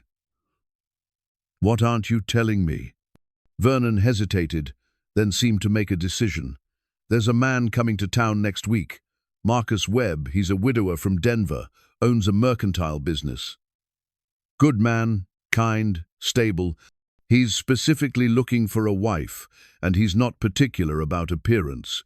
He wants someone capable, intelligent, good-hearted. The implication hit Clayton like a physical blow. You're trying to arrange a marriage for Molly? I'm trying to make sure she has options when you don't come back. Vernon's voice was firm. Because we both know you're not coming back, Clayton. Maybe you think you will now, but once you see that property, once you understand what you could have, you'll make the smart choice. And what if I don't? Vernon shrugged. Then I'm wrong, and Molly gets her fairy tale ending. But if I'm right, at least she'll have a chance at something real, instead of just waiting for a dream that's never going to come true. After Vernon left, Clayton sat on his hotel bed staring at the inheritance papers until the words blurred together. $100,000. More money than most people saw in several lifetimes. Enough to buy anything, go anywhere, be anyone. He pulled out Maureen's letter, finally breaking the seal with trembling fingers. Her handwriting was shaky but determined, the words carefully chosen. Dear Clayton, if you're reading this, then I'm gone, and my Molly is facing the hardest decision of her life, whether to trust in love or protect herself from disappointment. I want to tell you about my daughter, about the woman she really is beneath all that careful armor she wears. Molly has spent her life being told she's not enough, not pretty enough, not thin enough, not worthy enough to deserve good things. But I've watched her turn that pain into compassion, that rejection into strength. She will try to make your decision easy by convincing you to leave. She will tell you she's fine alone, that she doesn't need anyone, that you should choose the life your inheritance can give you. Don't listen to her. Listen instead to the woman who hummed along to your music, who defended you to bullies, who tends her garden with the same gentle care she shows every living thing. Listen to the woman who made you want to stay in one place for the first time in 15 years. Clayton, I'm trusting you with the most precious thing in my world. Not because she needs protecting, but because love is meant to be shared between equals. You're both stronger than you know, and together you could be stronger still. Don't let fear or pride or money keep you from the happiness you've both found. Life is short, love is rare, and second chances are precious gifts. Choose wisely, but more importantly, choose with your heart. With all my love and hope, Maureen O'Sullivan. Clayton read the letter 3 times before folding it carefully and tucking it back into his pocket. Outside his window, Cedar Ridge slept peacefully under a canopy of stars, unaware that its newest resident was facing the most important decision of his life. In the morning, he would ride to Denver to claim an inheritance that could change everything. But tonight, Clayton Hardy sat in a small hotel room and wondered if the greatest treasure he could ever possess was sleeping in a modest house 3 blocks away, dreaming of a future that might or might not include him. Denver's grandeur hit Clayton like a physical force after weeks in Cedar Ridge's humble simplicity. The bustling streets, fine carriages, and elaborate buildings spoke of wealth and sophistication beyond anything he'd experienced since his army days. The law offices of Morrison, Blackwell, T.A.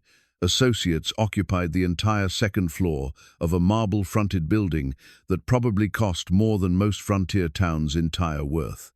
The property itself took his breath away. Nestled in a valley surrounded by snow-capped peaks, his uncle's ranch stretched across meadows so green they seemed painted by angels.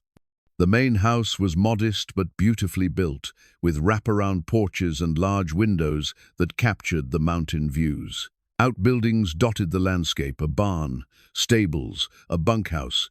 even a small cabin by a crystal-clear stream. "Your uncle built all this over 20 years," explained Harrison Blackwell, the senior partner who'd accompanied Clayton on the tour. "Started with nothing but determination and vision. The mineral rights alone are worth a fortune, but the land itself, this is paradise, Mr. Hardy."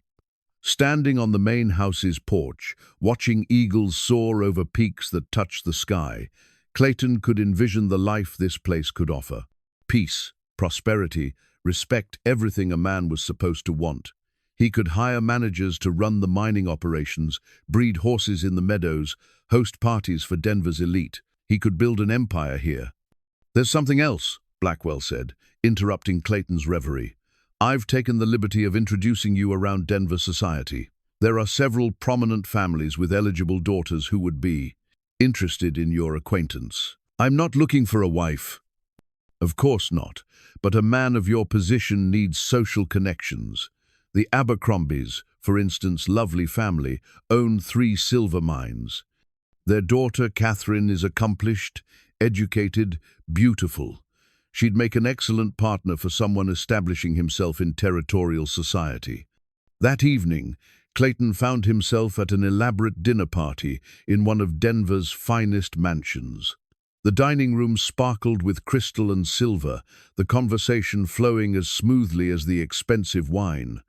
He was seated next to Catherine Abercrombie, who was indeed beautiful, accomplished, and clearly interested in the wealthy newcomer.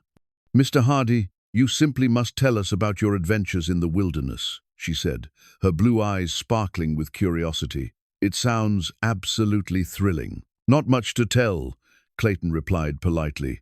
"Mostly just survival. But surely there were dangers, narrow escapes, dramatic moments. Catherine's laugh was like silver bells. I can't imagine living so roughly, though I suppose it's made you wonderfully strong and capable." Clayton found himself comparing Catherine's delicate beauty to Molly's warm brown eyes, her sophisticated conversation to Molly's gentle wisdom. The comparison wasn't fair to either woman, but he couldn't help himself. "You seem distracted, Mr. Hardy," observed Judge Pemberton from across the table. "Perhaps overwhelmed by all the possibilities your inheritance has opened up? Something like that. Well, you have time to adjust. A wise man doesn't make hasty decisions about such significant wealth." The judge's gaze moved meaningfully between Clayton and Catherine. Best to consider all options carefully. After dinner, Clayton excused himself to walk in the mansion's elaborate garden. The night was clear and cold, the stars brilliant overhead. But instead of peaceful reflection, he found himself thinking about a much simpler garden behind a modest house in Cedar Ridge. Quite a change from mountain camps, I imagine. Clayton turned to find Catherine approaching, a silk shawl draped elegantly over her shoulders. In the moonlight, she was breathtakingly beautiful, the kind of woman any man would be proud to call his wife. "Yes, it is. Mr. Hardy, may I speak plainly?" When he nodded, she continued, "I know what everyone expects, that you'll settle here, join Denver society, marry appropriately. But you don't look like a man who's found what he's looking for." Her perceptiveness surprised him. "What makes you say that?" "Because I've seen that look before. My brother had it when our parents tried to arrange his marriage to a perfectly suitable young lady. He went through all the motions, attended all the social functions, but his heart was elsewhere." Catherine smiled sadly. "Eventually, he followed his heart back to the unsuitable woman he'd left behind in St. Louis. They've been happily married for 5 years now, and your parents were horrified at first. But happiness has a way of winning people over, don't you think?" Clayton studied her face in the moonlight. "Miss Abercrombie, may I ask why you're telling me this?" "Because I'd rather marry for love than for suitability, and I suspect you feel the same way. Besides," she added with a mischievous smile, "I can tell when a man is already spoken for, even if he hasn't admitted it to himself yet." That night, alone in his hotel room, overlooking Denver's glittering lights, Clayton made his decision. He sat down at the writing desk and penned 2 letters, one to his lawyer, the other to the woman who held his heart. The next morning, he met with Harrison Blackwell to finalize the inheritance paperwork and discuss his plans for the property. "You're certain about this?" Blackwell asked, reviewing Clayton's instructions. "You understand what you're proposing to give up?" "I understand exactly what I'm choosing," Clayton replied firmly, "and exactly what I'm choosing to keep." 3 days later, Clayton rode back into Cedar Ridge just as the sun was setting, his horse loaded with packages and his heart hammering with anticipation and terror. Main Street seemed smaller than he remembered, shabbier somehow after Denver's grandeur. But it also felt like home in a way no amount of wealth could replace. He found Molly in her garden, kneeling among the tomato plants in a faded dress, her hands dirty from honest work. She looked up at the sound of his horse, and the hope that flashed across her face before she could hide it nearly broke his heart. "You came back," she said quietly, rising to her feet. "Did you think I wouldn't? I hoped you would, but I thought after seeing everything you inherited, everything you could have." Clayton dismounted and walked to the garden gate, his hand resting on the weathered wood. "Molly, I need to tell you about Denver." Her face went carefully blank. "Of course. The property is beautiful, more beautiful than anything I'd imagined. The house, the land, the possibilities, it's everything a man could want." Molly nodded, her walls going back up with each word. "I met some wonderful people there. Educated, sophisticated, wealthy, the kind of people who could open doors, create opportunities." Clayton's voice was steady, matter of fact, including a woman named Catherine Abercrombie. Beautiful, accomplished, perfectly suited to be the wife of a wealthy landowner. "I see." Molly's voice was barely a whisper. "But here's the thing about all that beauty, all that sophistication, all that wealth, none of it meant anything without someone to share it with. And the only person I wanted to share it with was 300 miles away, probably worrying herself sick about a decision that was never really in doubt." Hope flickered in Molly's eyes, but she didn't dare trust it yet. Clayton reached into his saddlebag and withdrew a small wooden box. "Molly O'Sullivan, I have a question for you, but first, I have something to tell you about that inheritance." He opened the box to reveal 2 simple gold wedding rings, handmade by Cedar Ridge's own blacksmith according to his specifications. "I'm keeping the property, but I'm not moving to Denver. I'm hiring managers to run the mining operations and using the profits to do something better." "What?" "I'm starting a school, right here in Cedar Ridge. A real school, with books and supplies and a teacher who believes every child deserves a chance to learn." Clayton's voice grew stronger, more certain. "It's what I always wanted to do, before the army, before the wandering, before I forgot that building something beautiful is better than just surviving." Molly's hand flew to her heart. "Clayton, I'm also buying some land on the outskirts of town. Nothing fancy, just enough for a house with a big garden and maybe some horses. A place where a woman could grow all the flowers she wanted and a man could carve wooden birds on the front porch." He knelt in the dirt of her garden, holding up the simple rings. "Molly, I'm asking you to marry me. Not because you need taking care of, not because I feel obligated, but because you're the only woman I've ever met who makes me want to be the man I was meant to be." Tears were streaming down Molly's face now, all her careful control finally breaking. "But the money, the opportunities. The money will do more good funding a school than buying fancy furniture. And the only opportunity I care about is the chance to spend the rest of my life loving you." Clayton's voice was soft but certain. "I'm not asking you to choose between security and love, Molly. I'm offering you both." "Yes," she whispered, then louder. "Yes, Clayton Hardy. Yes, to everything." As he slipped his mother's ring onto her finger, the simple gold band from the photograph he'd carried for 15 years, Clayton felt the last of his old wounds finally begin to heal. Behind them, the setting sun painted Cedar Ridge in shades of gold and promise, and somewhere in the distance, church bells began to ring. The wedding took place 6 weeks later, on a crisp October morning, when the aspen trees were golden fire against the azure sky. Pastor Henderson performed the ceremony in the small church that would soon house Cedar Ridge's first proper school, with what seemed like the entire town in attendance. Even some folks from neighboring settlements had come to witness the union of the mountain man and Maureen O'Sullivan's daughter. Molly wore her grandmother's wedding dress, altered to fit her fuller figure with pride rather than apology, and the silver Celtic locket her mother had given her. Clayton stood beside her in his best suit, the same one he'd worn for his Army Commission photograph years ago, carefully preserved and finally given a joyful purpose. In his pocket, he carried Maureen's letter and the daguerreotype of his first family, not as burdens of guilt, but as blessings from the past on his future. Do you, Clayton Hardy, take this woman to be your lawfully wedded wife, to have and to hold, in sickness and health, for richer or poorer, for better or worse, until death do you part? I do, Clayton said, his voice carrying clearly through the packed church, strong and certain. And do you, Molly O'Sullivan, take this man to be your lawfully wedded husband, to have and to hold, in sickness and health, for richer or poorer, for better or worse, until death do you part? I do. Molly's voice was soft but unwavering, her eyes never leaving Clayton's face. When Pastor Henderson pronounced them husband and wife, the kiss they shared was gentle and reverent, witnessed by a community that had learned something about the nature of true love from watching their unlikely courtship.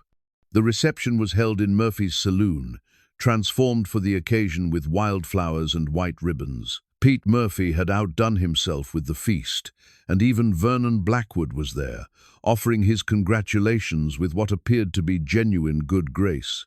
"I owe you an apology," Vernon said to Clayton during a quiet moment. "I was wrong about a lot of things.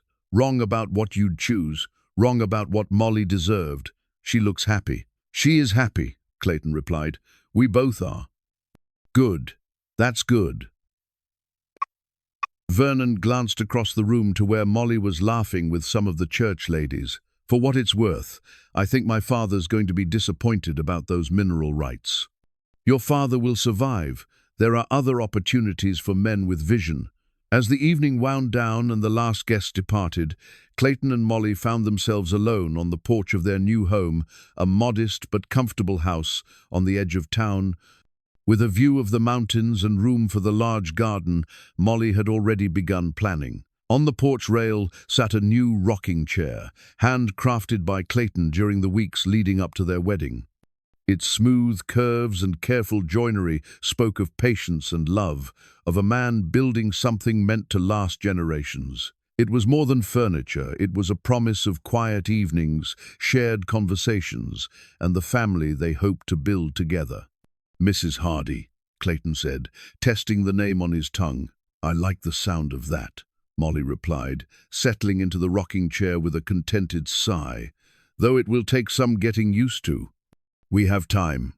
Clayton leaned against the porch rail, looking out at the mountains that had sheltered his wandering for so many years. "All the time in the world." "Tell me about the school again," Molly said, her eyes bright with excitement. "When will construction begin?" "Spring, if the weather cooperates. Doctor. Morrison's oldest boy is going to help with the planning. He studied architecture back east before he decided medicine was his calling." Clayton's voice carried the enthusiasm of a man with purpose.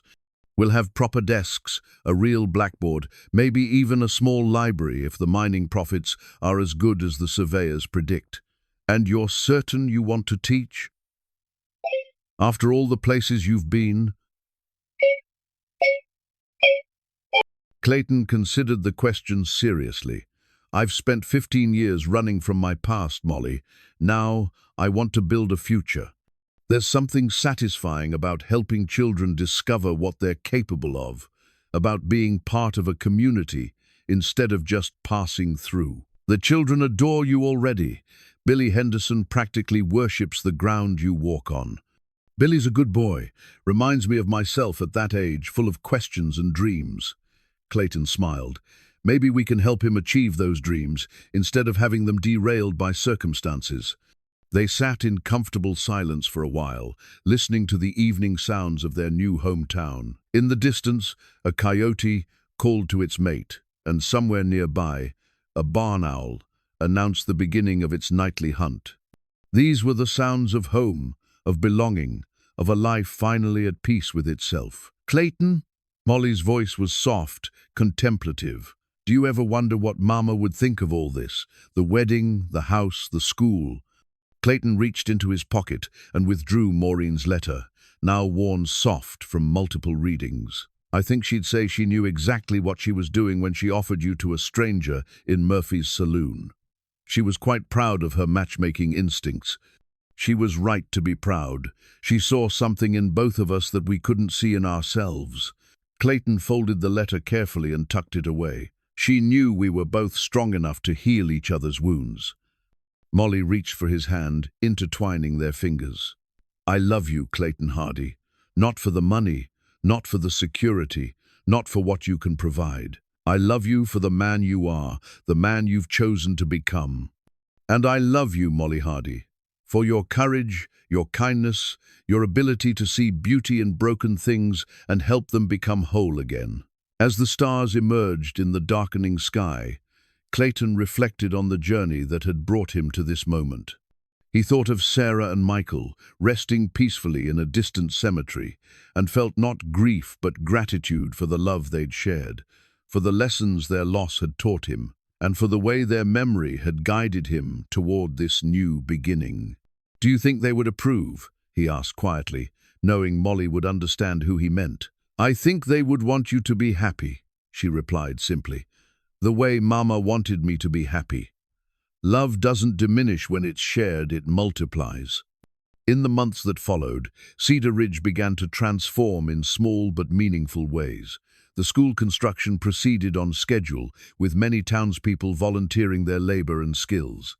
Clayton proved to be a natural teacher, patient with slow learners and challenging for quick ones, helping each child discover their own potential.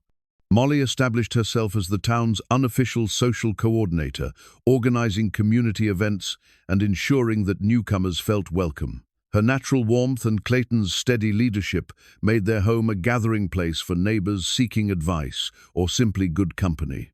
The mining operations in Colorado proved even more profitable than expected, but Clayton kept his promise to use the wealth responsibly. Besides funding the school, he quietly helped struggling families, supported local businesses during difficult times, and even established a small fund to help young people pursue education beyond Cedar Ridge's borders. Vernon Blackwood, surprisingly, became one of their closest friends.